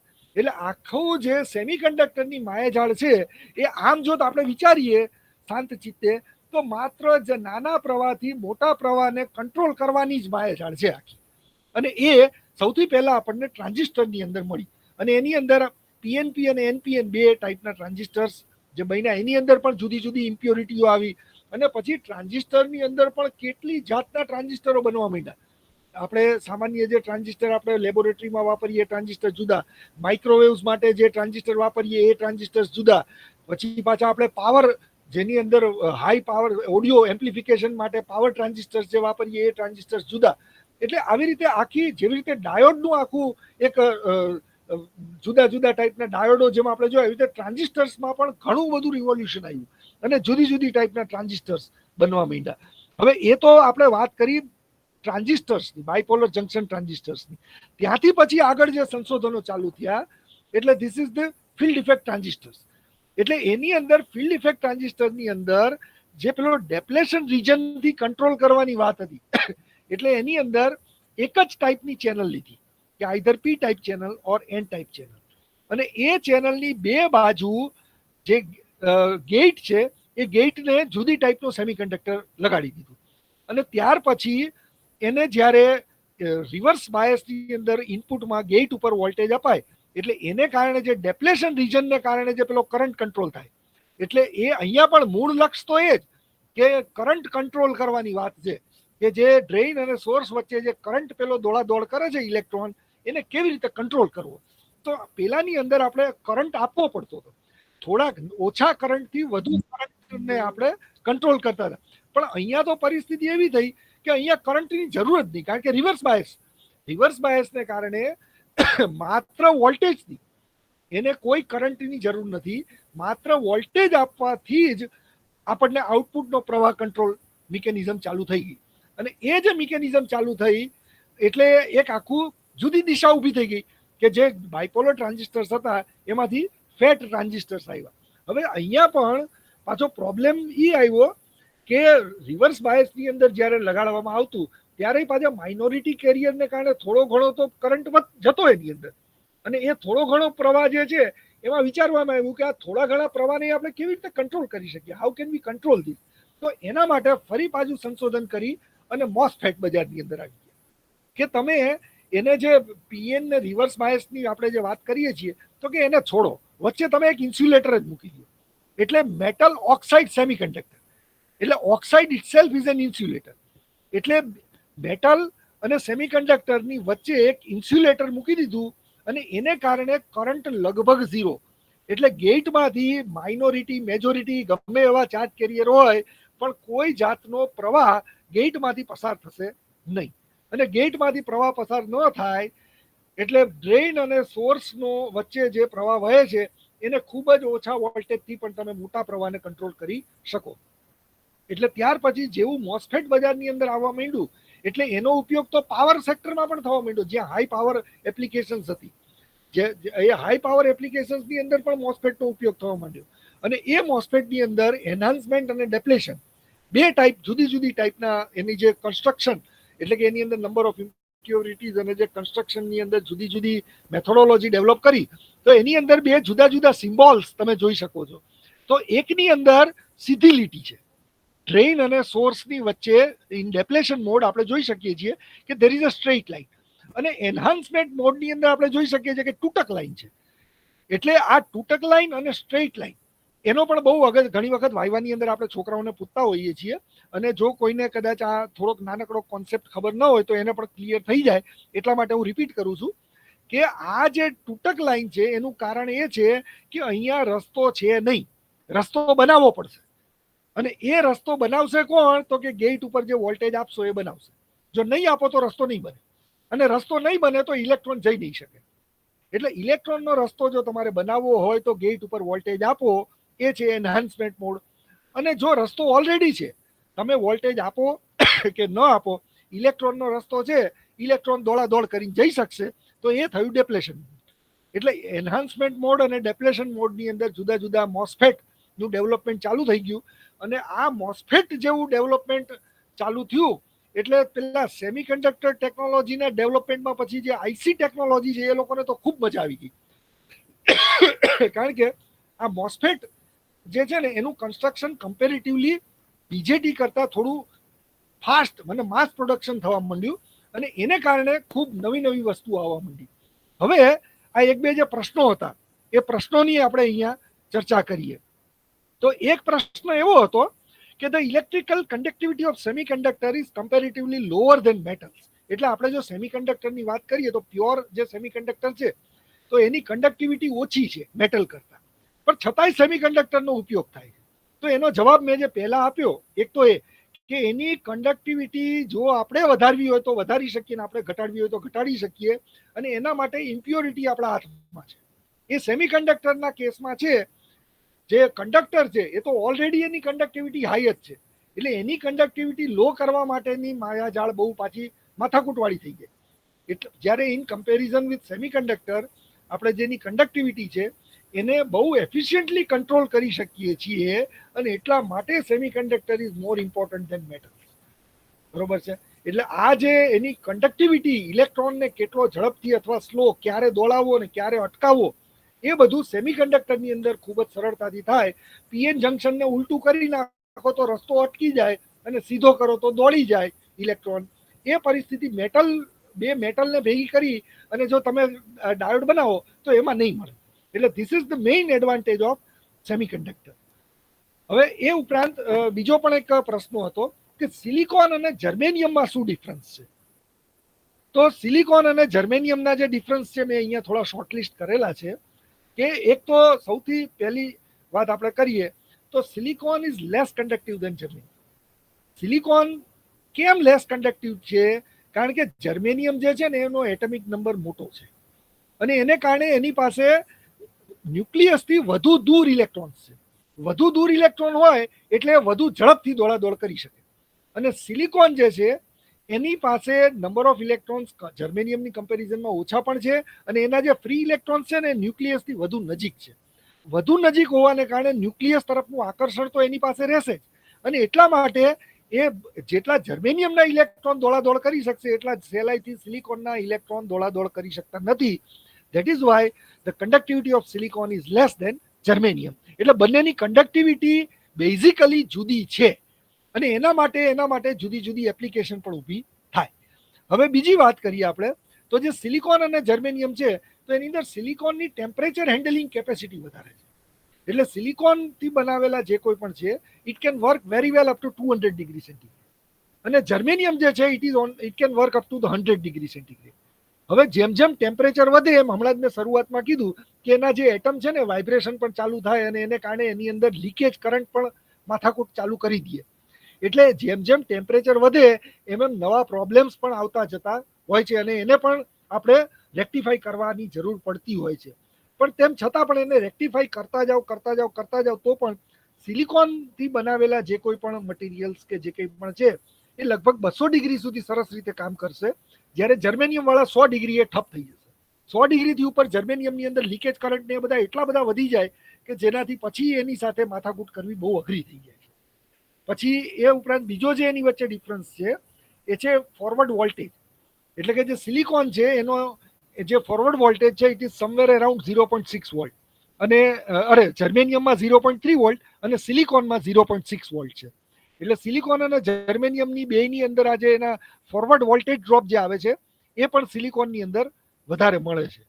એ ઉપરાંત જે એનો રિવર્સ બ્રેકડાઉન વોલ્ટેજ છે એ પણ સિલિકોનમાં હાઈ છે. એટલે silicon can withstand up to 70 to 100 volt as compared with germanium is up to only 50 volt. એટલે જર્મેનિયમ 50 વોલ્ટ સુધી એની સામે બાથ ભીડી શકે તો સિલિકોન છે 70 વોલ્ટ થી 100 વોલ્ટ સુધી એ ટકી શકે છે અને એમાં એવલેન્સ બ્રેકડાઉન નથી પણ થતું. જો ન કરાવવું હોય તો ન પણ થાય એમ. એટલે આ બધી જે કેરેક્ટરાઇઝિસ છે એ બેઝિકલી સિલિકોન અને જર્મેનિયમને જુદા પાડે છે. એ ઉપરાંત જે રિવર્સ લીકેજ કરંટ છે એ રિવર્સ લીકેજ કરંટ જો આપણે સ્ટડી કરીએ તો સિલિકોનની અંદર ખૂબ જ ઓછો હોય છે. It is somewhere around nano ampere અને જર્મેનિયમની અંદર it is in the range of micro ampere. એટલે માઇક્રો એમ્પિયર હોવાને કારણે જર્મેનિયમ વાળી જે કોઈ પણ ડિઝાઇન હોય એનું રેગ્યુલેશન થોડુંક અઘરું પણ થઈ જાય. અને સૌથી મોટી વસ્તુ કે silicon is cheaper than germanium, કારણ કે સિલિકોન માટીમાંથી બહુ જ સરળતાથી મળી જાય છે આપણને. એટલે silicon is cheaper than germanium એ સૌથી અગત્યનું પરિબળ જેને આપણે કહી શકીએ. અને બીજું ટેકનિકલ વાત આપણે જો કરીએ તો the reverse recovery time for silicon diode is shorter than germanium. હવે રિવર્સ રિકવરી ટાઈમ શું છે એને આપણે થોડુંક ડિટેલમાં સમજીએ કે જેથી તમને તમારો કોન્સેપ્ટ બહુ જ ક્લિયર થઈ જશે. હવે રિવર્સ રિકવરી ટાઈમ એટલે જે પેલા બધા ઇલેક્ટ્રોન એક સાથે દોડે ને હાઈ સ્પીડમાં, ધારો કે હું એને અચાનક એમ કહી દઉં કે સ્ટોપ, તો એ કેટલા સમયમાં સ્ટોપ થશે. આ સ્ટોપ થવાનો જે ટાઈમિંગ છે એને કહેવાય રિવર્સ રિકવરી ટાઈમ ટેકનિકલ ભાષામાં. એટલે કે આ જે રિવર્સ રિકવરી ટાઈમ છે એની અગત્યતા ક્યાં થશે તો કે લો ફ્રીક્વન્સી પર એની બહુ માયાજાળ નથી. જો લો ફ્રીક્વન્સી પર આપણે કામ કરીએ છીએ તો રિવર્સ રિકવરી ટાઈમને આપણે નિગ્લેક્ટ કરશું તોય ચાલશે. પણ જો તમે ફ્રીક્વન્સી વધારતા જાઓ છો so at higher frequencies this reverse recovery time becomes very important. કારણ કે જો તમે રેક્ટિફાઈડ ડાયોડ વાપરો છો અને અત્યારે તો આપણે 50 હર્ટ્ઝ ઉપર, કારણ કે આપણી લાઈનમાં 50 હર્ટ્ઝ આવે છે અને આપણે 50 હર્ટ્ઝનું રેક્ટિફિકેશન કરીએ છીએ, પણ આપણે 50 હર્ટ્ઝની 60 કરીએ, 100 કરીએ, 500 કરીએ, 1000 કરીએ તો ક્યાં સુધી કેવા ડાયોડ કામ કરશે. તો એની અંદર જો આપણે વાત કરીએ તો જો વોલ્ટેજ ઓછા હોય બરોબર છે તો જર્મેનિયમ કામ કરશે, પણ જો વોલ્ટેજ વધારે હોય તો તમારે સિલિકોનનો યુઝ કરવો પડે. અને હાઈ ફ્રીક્વન્સીની જો વાત કરીએ તો silicon needs to use for higher frequency applications, કારણ કે એનો રિવર્સ જે રિકવરી ટાઈમ છે ઓછો હોય એટલે હાઈ ફ્રીક્વન્સી એપ્લિકેશન્સ માટે તમારે સ્પેસિફિકલી સિલિકોનને ચૂઝ કરવું પડે રાધર દેન જર્મેનિયમ. એટલે આ જે બધા ડિફરન્સીસ છે એ ડિફરન્સીસ ઉપરથી જ જે કોઈ પણ એપ્લિકેશન્સ છે એ એપ્લિકેશન માટેના એના જુદા જુદા ટ્રાન્ઝિસ્ટર્સ બજારમાં ડેવલપ થાય છે. જેમ કે તમારે જો કોઈ હાઈ ફ્રીક્વન્સી ઉપર કામ કરવું છે તો તમારે હાઈ ફ્રીક્વન્સી ટ્રાન્ઝિસ્ટર બજારમાંથી જઈને લેવો પડશે, અને જો તમારે લો ફ્રીક્વન્સી પર કામ કરવું છે તો તમારે લો ફ્રીક્વન્સીનો કોમ્પોનન્ટ બજારમાં જઈને પરચેસ કરવો પડશે. તમારે જો પાવર એમ્પ્લિફિકેશન કરવું છે તો એના માટેના પાવર ટ્રાન્ઝિસ્ટર્સનો તમારે ચૂઝ કરવું પડશે.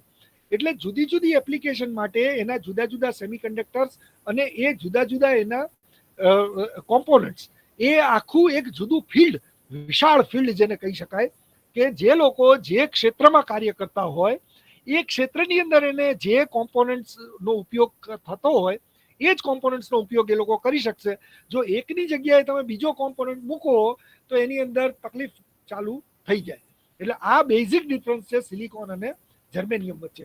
હવે આપણે થોડીક એની ઉપયોગિતા, એની જે એપ્લિકેશન્સ છે એ સામાન્ય રીતે તો આપણે એમ માનીએ છીએ કે ભાઈ મારે એમ્પ્લિટ્યુડ મોડ્યુલેશન કરવું છે તો ચલો ભાઈ બજારમાં જઈને 2N222 લઈ આવો એટલે મારું કામ 500 કિલોહર્ટ્ઝ એ બહુ સરસ રીતે ચાલશે.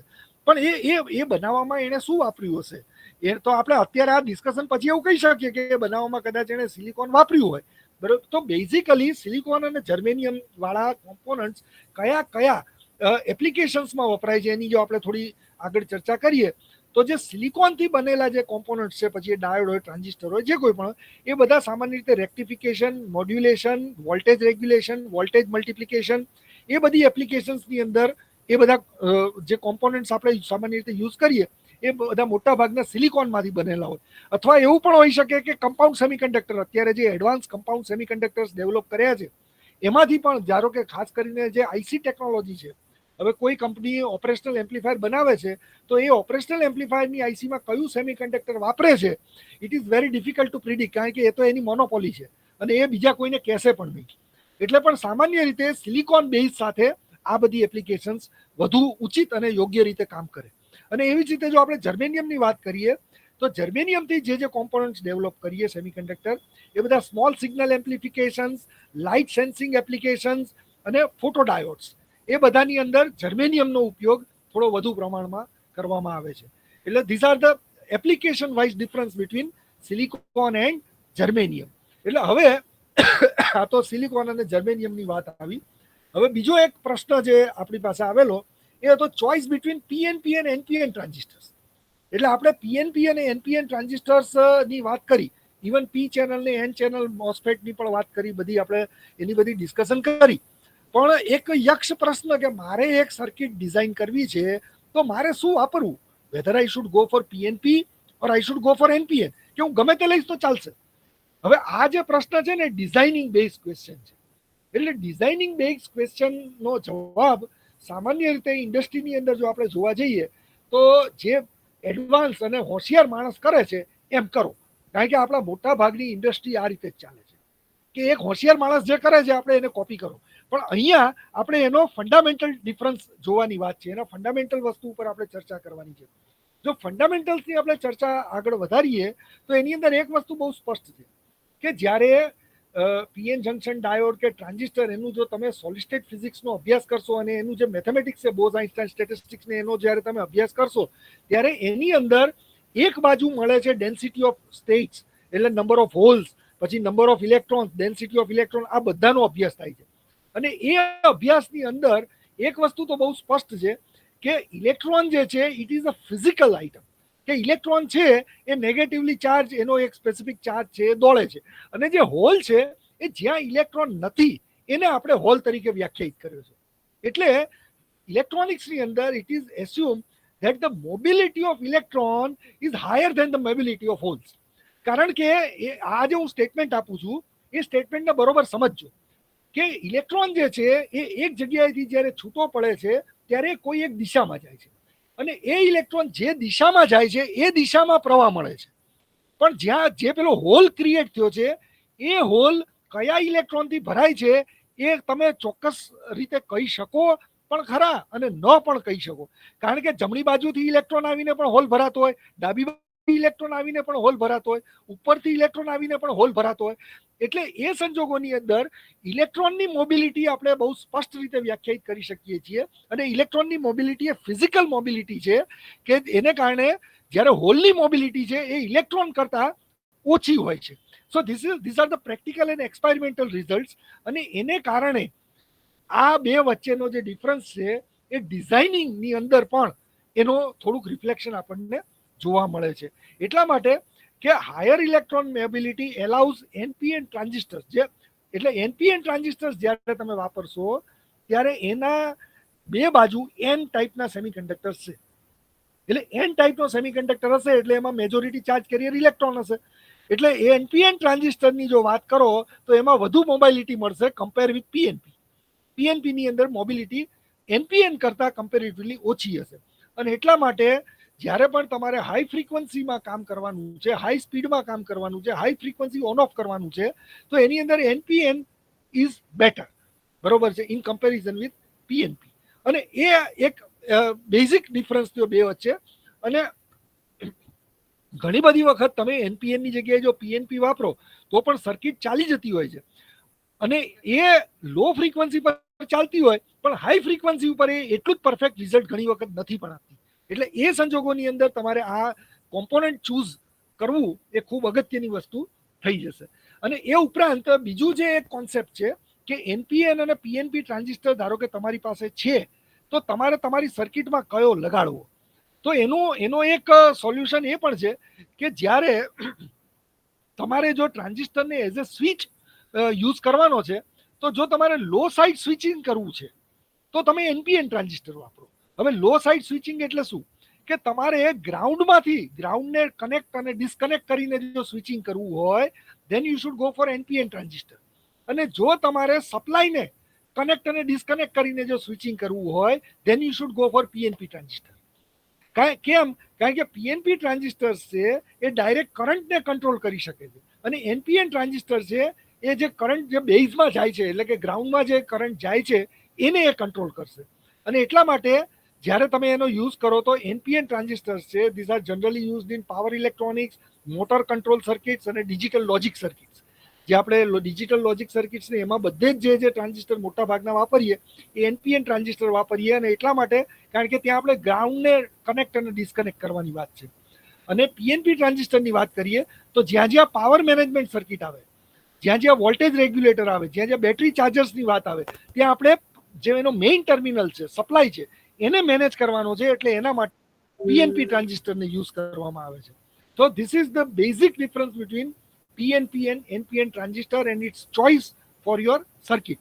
આ જ લેક્ચરની અંદર મેં છેલ્લે થોડુંક અહીંયા જે બધી મારી જે ડિઝાઇન્સ છે જે સેમિકન્ડક્ટરની, કારણ કે શરૂઆતમાં અત્યારે આ જે બધું હું એક્સપ્લેન કરું છું એમાં there is no my contribution. એ તો જે આપણા વડવાઓ કરીને ગયા હું એની એ વાત તમને કહું છું.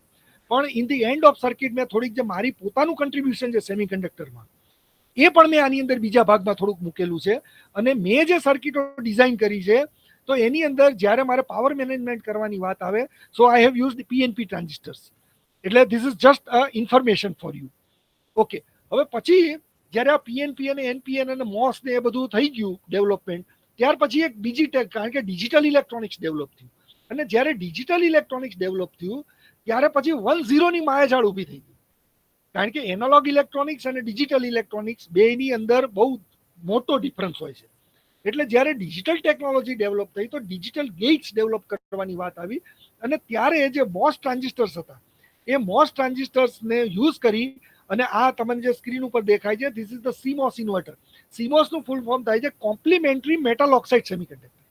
એટલે એક જ ગેટ કે જેની અંદર કોમ્પ્લિમેન્ટરી, તમે જુઓ ઉપર PMOS છે અને નીચે NMOS છે અને ધીસ ઇઝ ધી ઇન્વર્ટર. એટલે તમે ઇનપુટમાં જ્યારે 1 આપશો તો આઉટપુટમાં 0 મળશે, ઇનપુટમાં 0 આપશો તો આઉટપુટમાં 1 મળશે.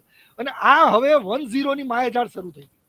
એટલે અહીંયા સુધીની જે મેં ચર્ચા કરી તમારી સાથે એ બધી એનાલોગ ટેકનોલોજીની વાત હતી અને અહીંયાથી હવે જે શરૂઆત થાય છે this is about the digital technology.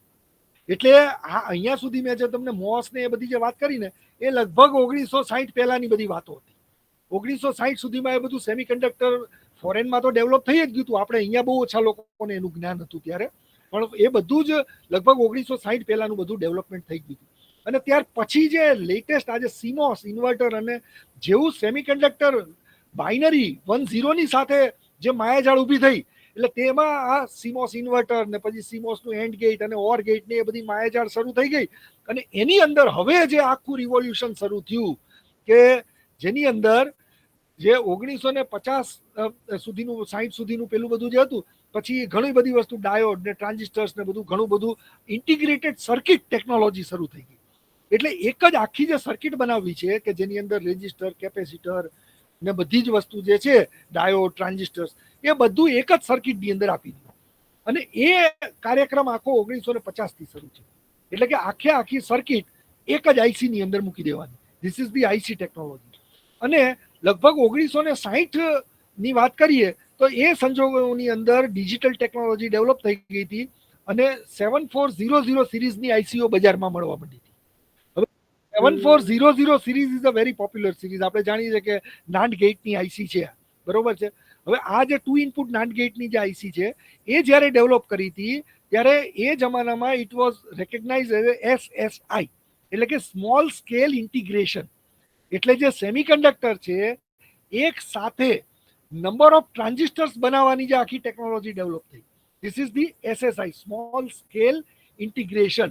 આ વાત છે 1960ની, બરોબર. ત્યાર પછી જેમ જેમ ટેકનોલોજી આગળ વધતી ગઈ ત્યારે જોતા ગયા કે હવે તો આમાં તો 5-10 ગેટથી કામ નહીં ચાલે, આપણે તો લગભગ 100 જેટલા ગેટ ફેબ્રિકેટ કરીએ અને એક જ આઈસીની અંદર લગભગ 100 જેટલા ગેટ ફેબ્રિકેટ કરી નાખ્યા. અને જે 100 જેટલા ગેટ ફેબ્રિકેટ થયા એટલે સ્મોલ સ્કેલ ઇન્ટિગ્રેશનની વાત હતી.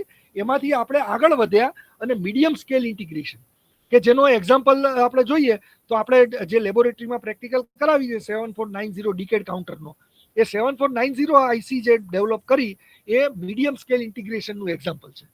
એટલે એ જમાનાની અંદર લગભગ 100 ગેટ એક સાથે એક આઈસી ની અંદર ડેવલપ કરવાની ટેકનોલોજી આવી હતી. ત્યાંથી પછી અટકતું નથી, પાછા આગળ ગયા. એટલે 100 થી કૂદકો મારીને ગયા 1000 પર, કે આપણે એક આઈસી ની અંદર 1000 ગેટ કેવી રીતે બનાવી શકીએ. અને એ 1000 ગેટ બનાવવામાં પણ સફળતા મળી. અને એ જે ટેકનોલોજી હતી એને નામ આપ્યું LSI, એટલે કે લાર્જ સ્કેલ ઇન્ટિગ્રેશન. અને લાર્જ સ્કેલ ઇન્ટિગ્રેશન થી પછી આપણે આગળ વધીએ તો એનાથી પણ આગળ વધ્યું એટલે VLSI, very large scale integration. પછી એનાથી આગળ સુપર લાર્જ સ્કેલ ઇન્ટિગ્રેશન, પછી અલ્ટ્રા લાર્જ સ્કેલ ઇન્ટિગ્રેશન. એટલે અત્યારે એટલું બધું માઇન્યુટ કામ થાય છે કે આપણે જો આપણા વાળને તોડીએ અને એ વાળને તમે જો કટ કરો તો એ વાળનો જે ડાયામીટર તમને મળે, એ ડાયામીટરની અંદર you can construct hundreds of transistors. So this is the technology which is beyond our imagination. અને એ સત્ય છે, ઇટ ઇઝ કરેક્ટ. કારણ કે એ હું આગળ તમને બતાવીશ કે જે એ આઈસી ની અંદર કેટલા ટ્રાન્ઝિસ્ટર્સ હોય છે અને શું ડેવલપમેન્ટ કરી નાખ્યું છે વૈજ્ઞાનિકો, એ આપણે આગળ પણ જોઈશું.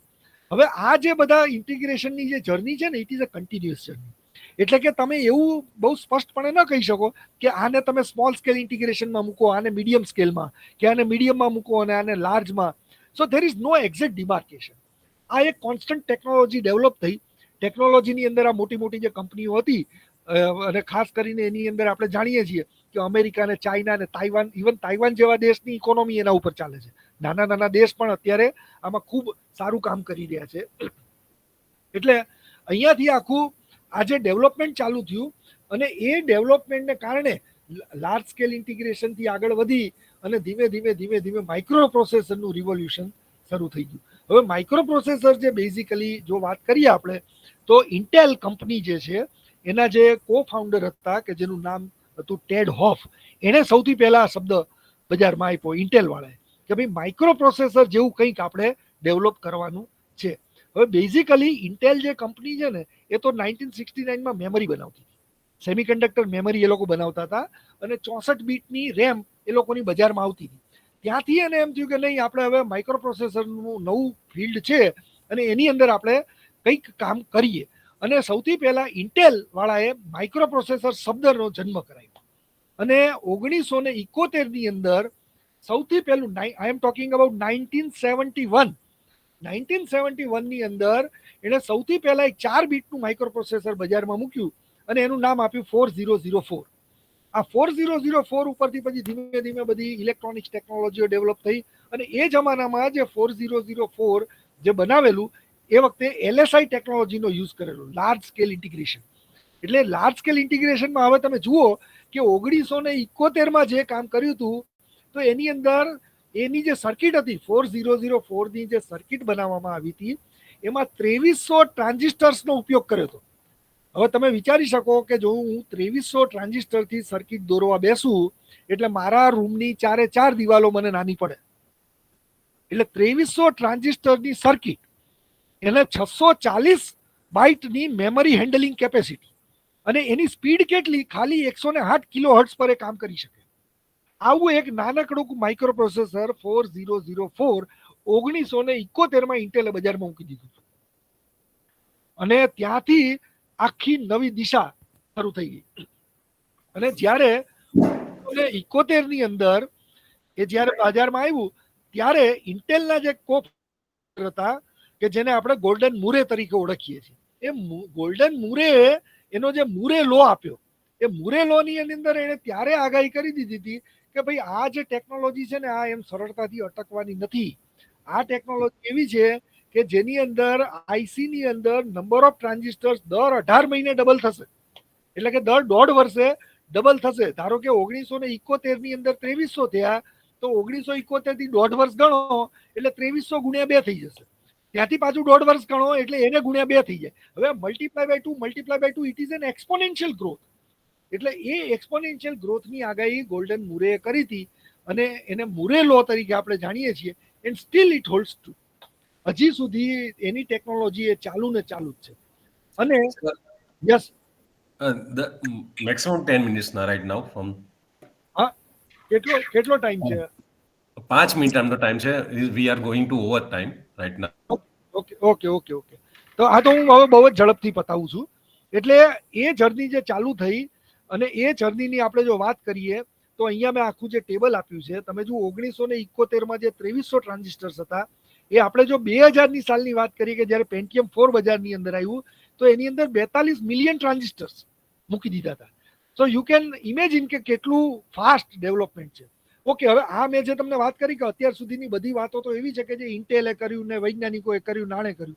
નાવ I want to come on my work, કે અમારા પાટણની અંદર જે કામ કર્યું છે, તો આ બધી એજ્યુકેશનલ કિટ્સ જે અમે ડેવલપ કરી છે, અમારા વિદ્યાર્થીઓ એના પ્રોજેક્ટ્સ પણ કરે છે કે જેની અંદર on off electrical appliances by password, clock with date and alarm, stop clock, electronic calculator, variable power supply, આ હું અને અમારા વિદ્યાર્થીઓ બધા આ બધી એજ્યુકેશનલ કિટ્સ પર કામ કરી અને જુદા જુદા પ્રોજેક્ટ્સ બનાવતા હોઈએ છીએ.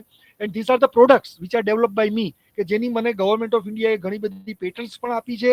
અને એ અત્યારે જો કોઈને પરચેસ કરવું હોય તો અમારા વિદ્યાર્થીઓ એનું કન્સ્ટ્રક્શન કરીને સપ્લાય પણ કરે છે, કે જેથી વિદ્યાર્થીને લર્નિંગ વિથ અર્નિંગનો એક આનંદ મળે અને એના પ્રોજેક્ટનો ખર્ચો પણ નીકળી જાય.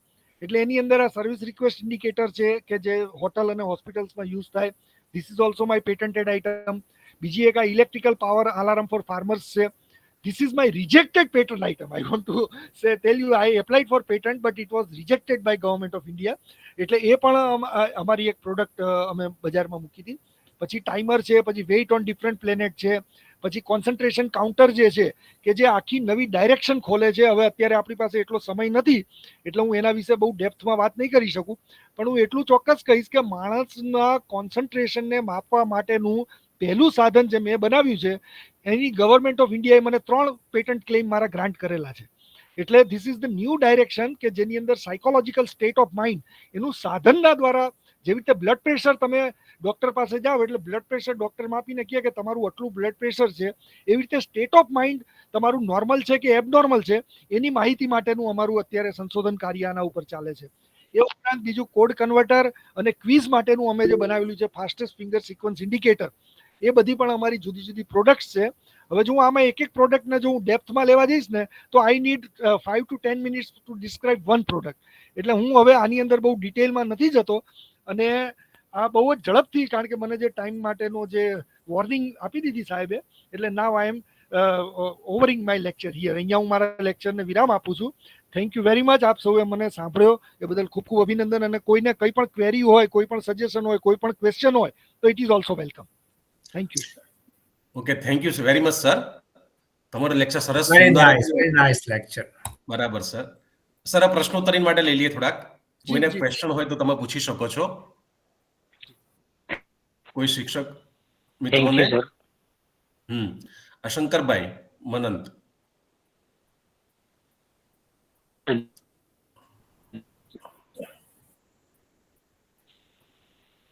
હા, બોલો શંકરભાઈ. બસ સર, આ પહેલી વાર હું જોઈન થયો તો મારા ફ્રેન્ડ લખીને જોઈન કર્યો હતો. લેક્ચર મને બહુ સરસ લાગ્યું અને મેં ડિપ્લોમા કરેલું હતું એટલે મને એ બાબતે મને થોડું વધારે આનંદ આવ્યો. ગાઈડલાઈન મળી. Thank you, thank you.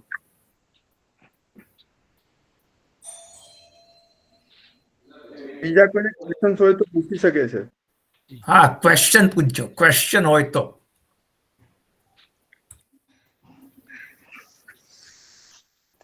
Sir, concentration detector કેવી રીતે કામ કરે છે? જસ્ટ એક બે મિનિટમાં. એટલે એનો બેઝ જો હું તમને સમજાવું, એટલે આઈ એમ વેરી હેપી તમે બહુ માઇન્યુટલી મારા વાતને સાંભળી છે. Thank you very much for that.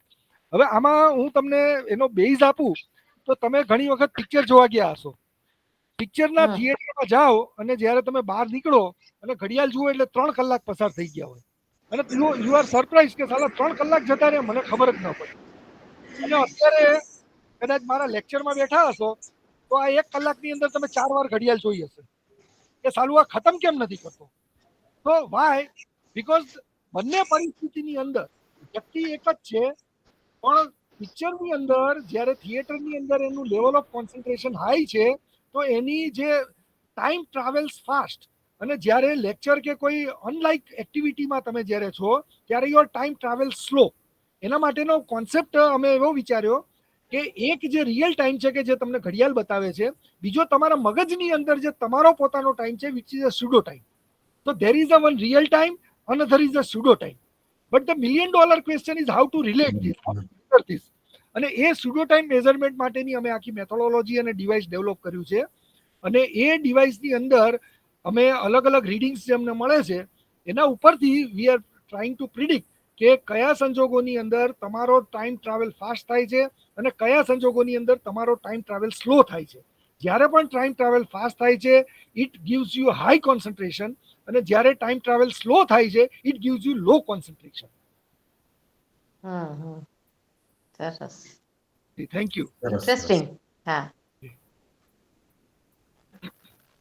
કોઈ પ્રશ્ન હોય તો નમસ્કાર સર. જી પ્લીઝ. હા સર, આપણે અત્યારે વાત કરી છે હા કે આપણે મોટા ભાગની એપ્લિકેશન અત્યારે જે ડિસ્કસ કરી એમાં આપણે જોયું કે એલિમેન્ટલ સેમિકન્ડક્ટર્સમાં જ આપણે ડોપિંગ કરીને આપણી મરજી મુજબની કન્ડક્ટિવિટી ને બધા કેરેક્ટરિસ્ટિક્સ આપણે મેળવી શકીએ છીએ. તો પછી કમ્પાઉન્ડ સેમિકન્ડક્ટર્સની જરૂર શું પડી એમ? નહીં, જુઓ, કમ્પાઉન્ડ સેમિકન્ડક્ટર જે છે ને એ તમારી પાસે સિલિકોન અને જર્મેનિયમ છે.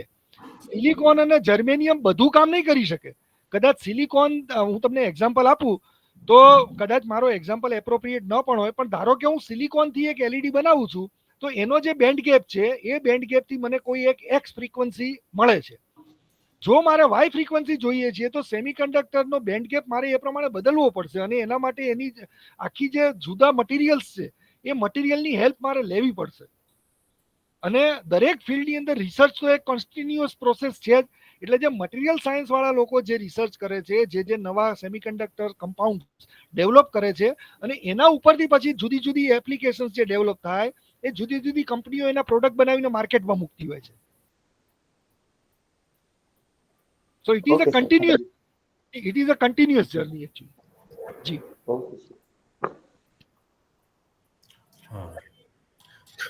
હવે કોઈ પ્રશ્ન હોય તો જોશી પ્રશાને વિનંતી કરી છે ટીચિંગ લર્નિંગ પ્રોસેસ એ કોમ્યુનિકેશન સિસ્ટમ સ્ટ્રેટેજીસ માટે થોડુંક અમને ગાઈડન્સ આપે sir Joshipura sir. Okay, very nice of you. આપ મને સાંભળી શકો છો? હા સર. ઓકે, અને મારી પાસે પીપીટી છે. આપણે સમયની મર્યાદા છે પણ 2 જ પાના છે. there are only 2 pages. that is the first thing I want to announce. And so how do I go to share screen ને એવું બધું જે કરવાનું છે, present now. ઓકે, એક મિનિટ. એ મારે હું જરાક એ જરા ચાલુ કરી દઉં. અને મીનવાઇલ હું આપને જણાવું કે આ જે પ્રશ્ન છેલ્લે પૂછ્યો અને દર્શનભાઈનો જે ટોક હતો એની અંદર પણ જે સવાલ પૂછાયો એ સવાલ પૂછનાર હતા પાલીતાણાના શિક્ષક પરવેઝભાઈ મહેદી, એ એમનું નામ છે. તો इनके लिए तालियां बजाइए, बहुत अच्छे सवाल, वेरी नाइस. ओके, हाँ, તો આ સાથે મારે શેર કરવાનું છે. Share screen, please allow me to share the screen. મને આ એન્ટાયર સ્ક્રીન કે હા, ઓકે. અને એની અંદર આવું કંઈક જો દેખાતું હોય ના પછી શેર થતું નથી, એટલે બોલો શેર સ્ક્રીન કેવી રીતે મારે કરવો? હા, ઓકે, આ દેખાય છે? હેલો? હા સર, એની અંદર જે એરો અપલોડિંગ એરો છે ને એને પ્રેસ કરો એટલે ત્યાંથી તમે કરી શકશો. હા, ઉભા રહો. Window entire screen.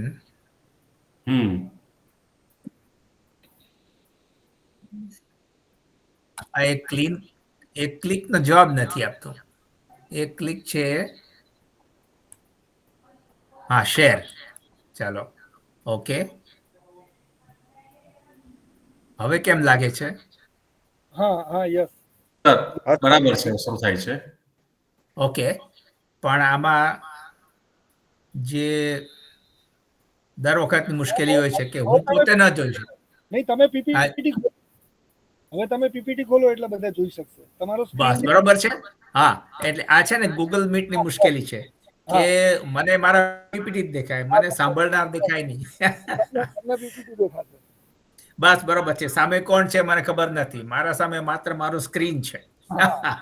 Okay, so very briefly, thank you so much દર્શનભાઈ. એ તો જે વિષય છેડ્યો છે એમાં તો ઘણું કહી શકાય ને, એનો સમય ઓછો જ પડે, એ બહુ સ્વાભાવિક છે. હવે દોસ્તો, આ જે વિષય છે એની અંદર એપ્લિકેશન્સ જેને કહેવાય, applications of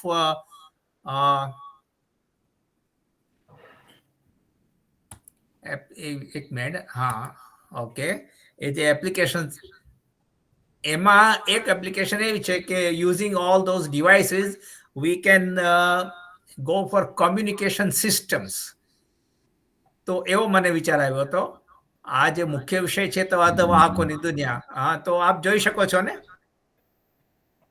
પુનીતભાઈ? It is okay? હા સર, દેખાય છે ક્લિયર. અને ક્લિયર દેખાય છે. તો મુખ્ય વિષય છે અર્ધવાહકો, સેમિકન્ડક્ટર્સ. તેના પરથી ડિવાઇસીસ આવી, એના ઉપરથી પછી એની એપ્લિકેશન થઈ. હવે અચાનક આપણને એમ લાગશે, આપ સૌને લાગશે કે આ કંઈક સબ્જેક્ટ બદલાઈ ગયો લાગે છે. આમાં તો કંઈક એવું છે, ભલે 2 જ પાના છે, આ એક પાનું પીપીટી નું અને પછી બીજું પાનું છે, એટલે ચિંતા ન કરશો, બહુ સમય નથી લેવાનો હું. પણ what I want to talk to you is about teaching learning process, a communication system paradigm. Paradigm એટલે મોડેલ, એક સ્ટાન્ડર્ડ હાઈ મોડેલ. તો આ બેનો શું સંબંધ છે એ હું જરા સમજાવી દઉં.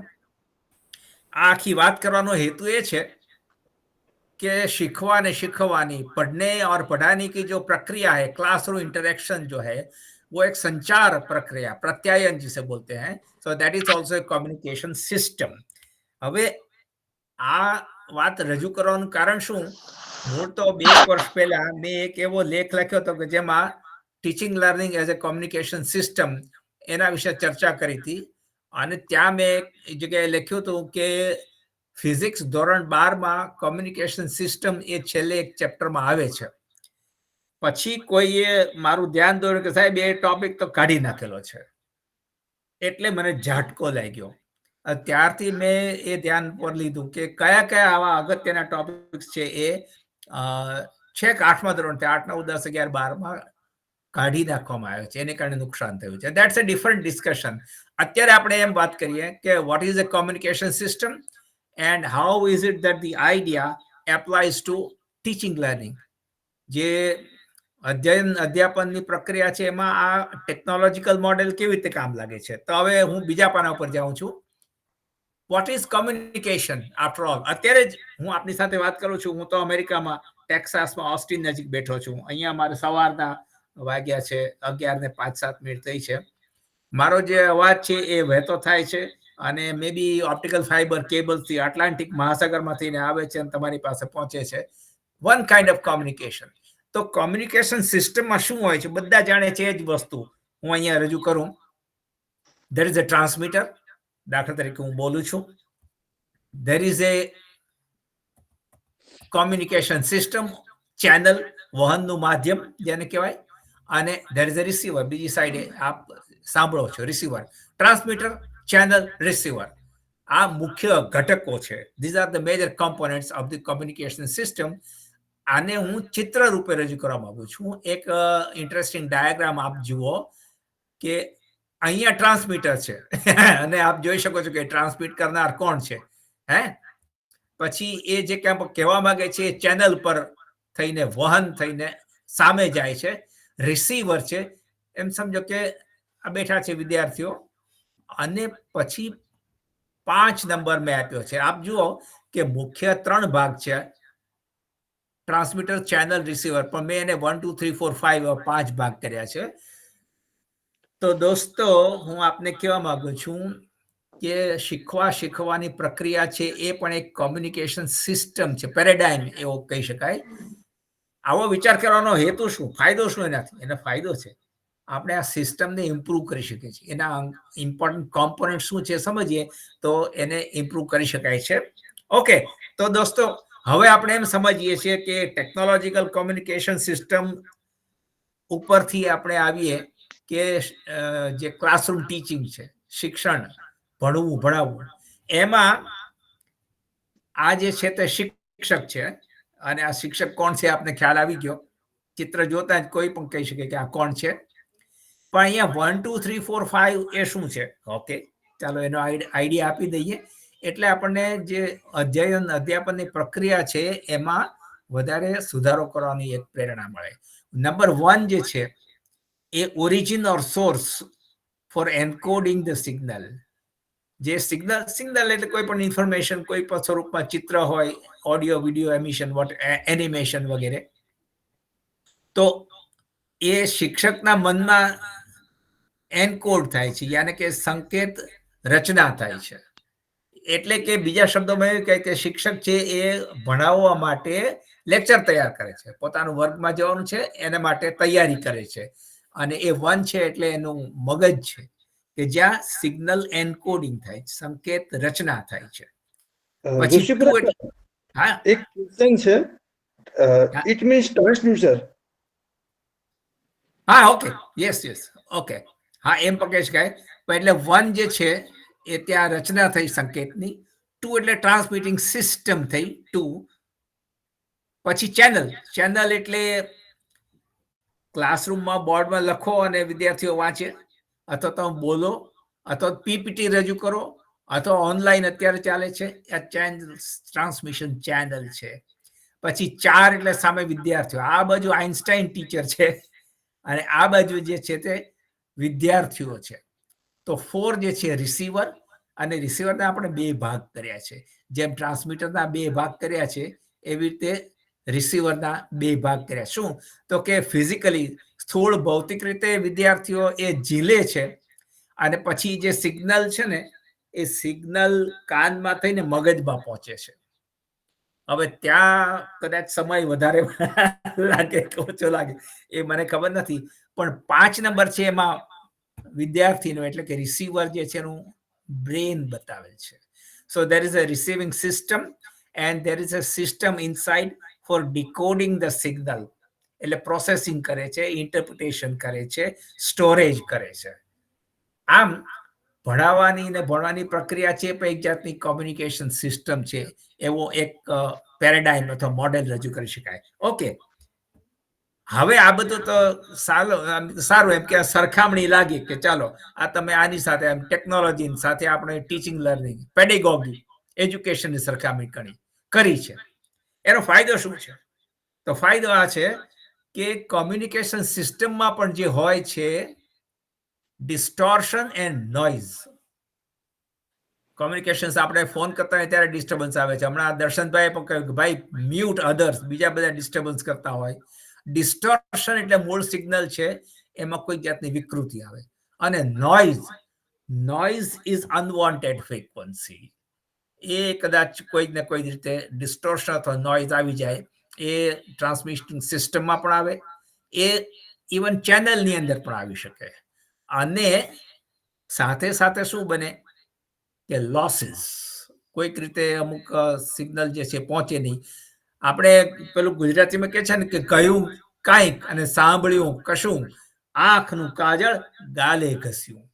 તો બોલો એ અખાને પણ ખબર હતી કે કોમ્યુનિકેશન સિસ્ટમમાં ડિસ્ટોર્શન આવે, નોઇઝ આવે, લોસીસ આવે. અને લોસીસ ઉપરાંત ઇન્ટરપ્રિટેશનમાં પણ ઘણી લોસીસ થઈ શકે. દાખલા તરીકે વિદ્યાર્થી એ સાંભળે છે, સમજે છે, અને પછી કંઈક બીજું મેં તો હું સમજતો હતો કે આવું હતું, આ તો આવું છે. તો એ ઇન્ટરેક્શનથી થાય. એ ક્યારે થાય કે રિવર્સ કોમ્યુનિકેશન થાય, કે વિદ્યાર્થી સવાલ પૂછે એટલે આખું ચિત્ર પલટાઈ જાય, અહીંયાથી અહીંયા સુધી પહોંચે. વિદ્યાર્થી શિક્ષકને સવાલ પૂછે, question answer, curiosity is the best way to gain knowledge. આ વસ્તુ મારે કહેવાની હતી. એટલે કોમ્યુનિકેશન સિસ્ટમ પેરેડાઇમ એ મારે આપને કહેવાનું હતું.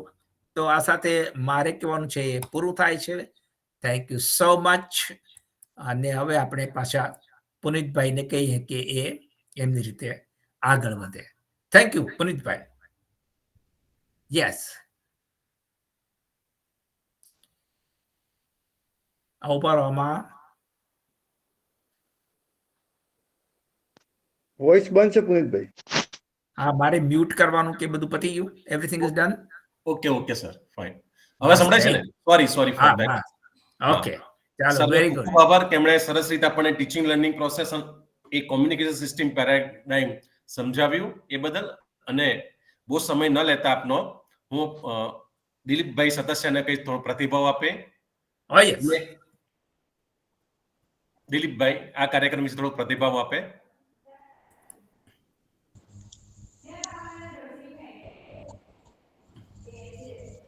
આદરણીય વડીલો અને મિત્રો, જેમ દર્શનભાઈએ તો બહુ સરસ વક્તવ્ય આપ્યું અને છેલ્લે જોશીપુરા સાહેબે પણ જે કમ્યુનિકેશન સિસ્ટમ ભણતર અને ભણાવવું એની સાથે પ્રશ્ન પૂછવાનું જે અગત્યતા છે, એનું જે મહત્વ છે, એના વિશે જે ભાર મૂક્યો, એ આપણો જે આ કાર્યક્રમ છે ભણતર ન બને બોજ, એનો મુખ્ય હેતુ જ એ છે કે પ્રશ્ન પૂછવાનું માહોલ બને આપણી શાળાઓમાં, કોલેજમાં. હું તો એક એન્જિનિયરિંગ કોલેજ સાથે ફેકલ્ટી જોડાયેલો છું. હું છેલ્લા અમુક વર્ષોથી જોઉં છું કે પ્રશ્ન પૂછવાનું માહોલ ઓછું થઈ રહ્યું છે, ચર્ચા કરવાનું માહોલ પણ ઓછું થઈ રહ્યું છે. આપણે માહોલ બનાવી રાખીએ એ બહુ જરૂરી છે. એટલે આપણો જે કાર્યક્રમ જે આપણે પુષ્પ બીજું છે એમાં એક પછી એક પુષ્પો ઉમેરાતા જશે અને આપણે મળતા રહીશું એવી આશા રાખું છું. આપ સૌનો ખૂબ ખૂબ આભાર. બીજા કોઈને પ્રતિભાવ આપો તો હું પ્રોફેસર ઓકે, હા, ભલોડે સાહેબ કે ભલોડે સાહેબ તમે હાજર છો તો હા, ભલોડે સર. હા, બોલો બોલો. હા સર, તમે થોડો પ્રતિભાવ આપવા કાર્યક્રમ કેવો રહ્યો? હા, શ્યોર. હા. આપો એક minute. Okay sir, thank you. સાહેબ, આવો કાર્યક્રમ તો બહુ સારો કહેવાય. ઓનલાઈન ઘરે બેઠા, લેબમાં હોય તો લેબમાં, ઘરે હોય તો ઘરે જોઈ શકાય. અને ખાસ તો લેક્ચર સાહેબનું, વ્યાસ સાહેબનું ચાલુ થયું ત્યારે મને એવું લાગતું હતું કે થોડુંક પ્રાઇમરી લેવલે જાય, પણ ના, ઘણું બધું એડવાન્સ ટેકનોલોજી સુધી હતું અને ખૂબ જ સારું લેક્ચર હતું. આખું મેં સાંભળ્યું છે અને બહુ મજા આવી. કારણ કે જનરલી એમએસસીમાં આપણે પીએન જંકશન ડાયોડ ટ્રાન્ઝિસ્ટરના આઈસી સુધી આપણે એક્સપેરિમેન્ટ આપતા, પણ એમને જે રજૂ કર્યું એ થોડુંક અલગ હતું અને થોડુંક ઇન્ટરેસ્ટિંગ બનાવ્યું હતું એમને, એટલે એ બહુ મજા આવી. આવા પ્રોગ્રામ ભવિષ્યમાં પણ થાય, ફરીથી કોઈ સારા એક્સપર્ટને બોલાવી અલગ અલગ ટોપિક ઉપર, તો એ ફ્રૂટફુલ રહેશે. આઈપીટીની એક્ટિવિટી પણ ફ્રૂટફુલ રહેશે, આપણા પ્રયત્નો પણ ફ્રૂટફુલ રહેશે. Thank you sir. Thank you sir. હવે કોઈને બીજો પ્રતિભાવ આપ્યો હોય તો બોલી શકે છે. કાર્યક્રમ વિશે કંઈક અમારી ભૂલ થઈ હોય તો પણ અમને કંઈક જણાવવા તૈયાર છે, જેથી આથી વિશેષ તમે કંઈક કરી શકીએ. હેલો. હા, નમસ્કાર બધાને. ખૂબ આનંદ થયો. દર્શનભાઈ ખૂબ બેઝિક થી ચાલુ કરી અને મોડર્ન અને એડવાન્સ ઇલેક્ટ્રોનિક્સ વિશેની વાત કરી. એમ ખૂબ સારો પ્રયત્ન છે અને દર્શનભાઈને હું ખૂબ ખૂબ અભિનંદન આપું છું. એની સાથે સાથે આપણા હંમેશા ભીષ્મ પિતામહ છે જોશીપુરા સાહેબ, એમ આપણે બધા જ એમના વિદ્યાર્થી છે ને સતત રીતે આપણી પોતાની ભાષામાં ખૂબ પ્રેમથી આપણને બધાને ભણાવ્યા છે, એનો પણ મને ખૂબ આનંદ છે. ખાસ કરીને યુજીસી છે એ પણ હવે પોતાની માતૃભાષામાં આવા વિષયો છે એને મૂકવા માટેનો પ્રયત્ન કરે છે અને વચ્ચે એક દિલ્હીમાં આના અનુસંધાને મિટિંગ થઈ હતી. એમ એ મિટિંગમાં પુસ્તકો છે પેલા અંદર એ આપણી ગુજરાતી ભાષામાં લખવા માટેનું કંઈક ફોરમ ઊભું કરવાની એમણે વાત કરેલી હતી. એમ પછી ખાસ કરીને આગળ વધ્યું નથી. એમ પણ મને એવું લાગે છે એમ કે સતાસીભાઈ છે એ પણ ખુશ આમાં ખાસો પ્રયત્ન કરે છે. આપણું પ્રગામી તરંગ છે એ પણ આપણામાં ઘણા બધા તરંગો ઉત્પન્ન કરે જ છે. એમ ખાસ કરીને જે ફિઝિક્સ પ્રત્યેનો લગાવ થોડો ઓછો થયો છે. એમ મને યુજીસી આ કામ આપ્યું ત્યારે મેં કેસીજીમાં પ્રયત્ન કરેલો કે ભાઈ કયા પ્રકારનો સિલેબસ આપણે નેશનલ એજ્યુકેશન પોલિસી દ્વારા આપવા માંગીએ છીએ. પણ ખ્યાલ પડ્યો કે જે લોકો પુસ્તક લખવા માટે ગયેલા ગુજરાતમાંથી, આપણા જે અધ્યાપક મિત્રો છે એ પુસ્તક લખવા માટે જે ગયેલા એમને પણ માત્ર સિલેબસ છે એ જોવા આપેલો. એમ પણ એમને કોપી કેવું આપ્યું કે બીજી જગ્યાએ જઈને ડિસ્કસ કરી શકે તે પ્રકારની વ્યવસ્થા લગભગ કેસીજી દ્વારા ઊભી કરવામાં આવેલી નથી. એમ મને એવું લાગે છે કે જે મુદ્દાઓ આપણે ચર્ચા કરવાના છે તો સ્કૂલના જે ટીચર છે, નવો સિલેબસ આવે એમાં નેનો ટેકનોલોજી, નેનો સાયન્સ જેવા વિષયોનો ઇન્કોર્પોરેટ કરવામાં આવે તો એ દાખલ થાય, જે 5મા ધોરણનું પુસ્તક હોય કે 8મા ધોરણનું પુસ્તક હોય એમ. પણ એના માટે આપણે જે ટીચર છે ફિઝિક્સના ખાસ કરીને અને બાકીના વિષયોના, એ પણ એનરીચ થાય એમ એવો ચોક્કસ રીતે આપણે પ્રયત્ન કરવો જોઈએ. આદરણીય જોશીપુરા સાહેબ ઘણા વર્ષથી આ પ્રયત્ન કરે છે અને આપણે પણ એમાં બધા જોડાય એવી મારે આપ સર્વને પ્રાર્થના પણ છે. Thank you sir. હું વિનોદ કુમાર સરને કંઈક કહેવા સર માંગે છે. હા સર. દર્શનભાઈ બહુ સરસ લચરા આપ્યા.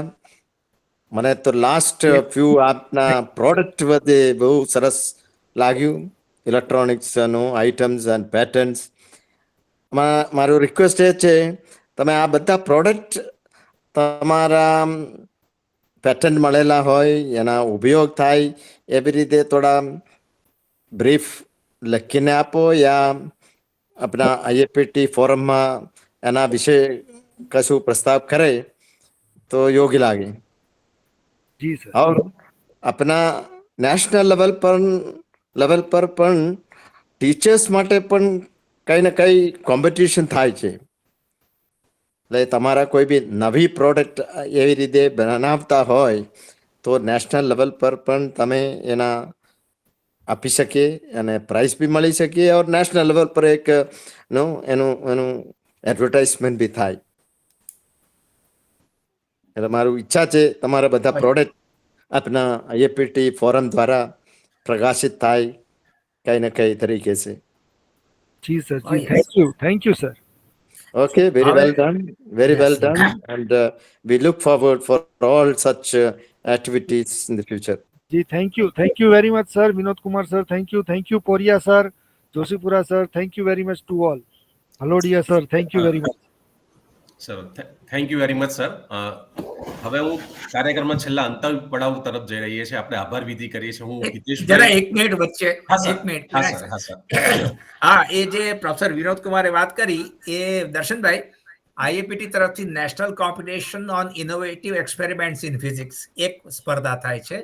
પછી એવી રીતે ઇનોવેશન્સ ઇન કોમ્પ્યુટેશનલ ફિઝિક્સ એ બીજી સ્પર્ધા થાય છે, દર વર્ષે થાય છે. તો દર્શનભાઈ, આપના વિદ્યાર્થીને એના માટે કોમ્પિટિશન માટે તૈયાર કરો. I will send you the information. Thank you very nice Darshanbhai. All the best. Thank you. Please. Very nice programme sir. અને આ રેગ્યુલર ફીચર, રેગ્યુલર ફીચર થાય, that would be very nice. Rekhaben ji, thank you. अभी जो बोल रही हैं वो doctor Vibha Vaishnav. She is a professor of electronics at SPU and director of community science centre Vallabh Vidyanagar. Nice to know, madam. Thank you. It's really nice to get connected with such great personalities, and hope they will be associated with IEPT and take our IEPT also to the greater heights now. Yes. And thank you, Darshan ji. It was a really very nice lecture. Actually वो बहुत मीठा सा लगा मुझे गुजराती में सुनना, because we are used to listening to only English, and the language whatever you achieve is always a foreign language. So when you listen to some Indian language, it appears very sweet to your ears actually. So बहुत अच्छा लगा, हर चीज मुझे समझ में आ गई. And as I wrote in cherry on the cake was Professor Joshipura, how he has connected that teaching learning concept to the communication software, etc. So thank you, and I wish I get time to join such programs very often by you people. Wish you all the best, and I hope that we meet on different platforms again and get connected with the central IPT activities also. So thank you, and welcome to the central IPT activities. Thank you, Puneet ji. Okay, thank you, ma'am.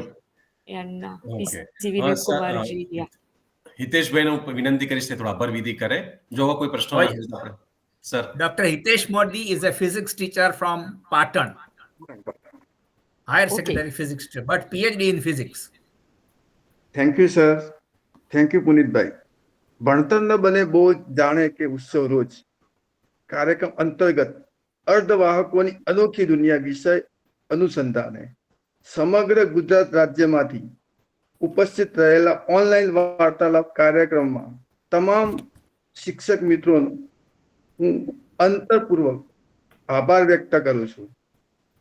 આ કાર્યક્રમના મુખ્ય અતિથિ વિશેષ doctor કેસી સાહેબ, હેમચંદ્રાચાર્ય ઉત્તર Gujarat university Patan ના માનનીય કુલપતિ શ્રીનો પણ હું આ પ્રસંગે અમને પ્રોત્સાહિત કરવા બદલ ખૂબ ખૂબ આભાર વ્યક્ત કરું છું.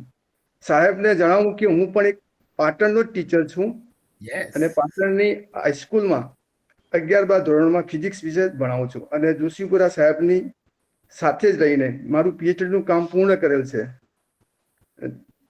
સાથે સાથે આઈએપીટી RC7 ના પ્રેસિડેન્ટ પીસી વિનોદ કુમાર સરનો, જનરલ સેક્રેટરી રેખાબેનનો પણ આ પ્રસંગે ખૂબ ખૂબ આભાર વ્યક્ત કરું છું.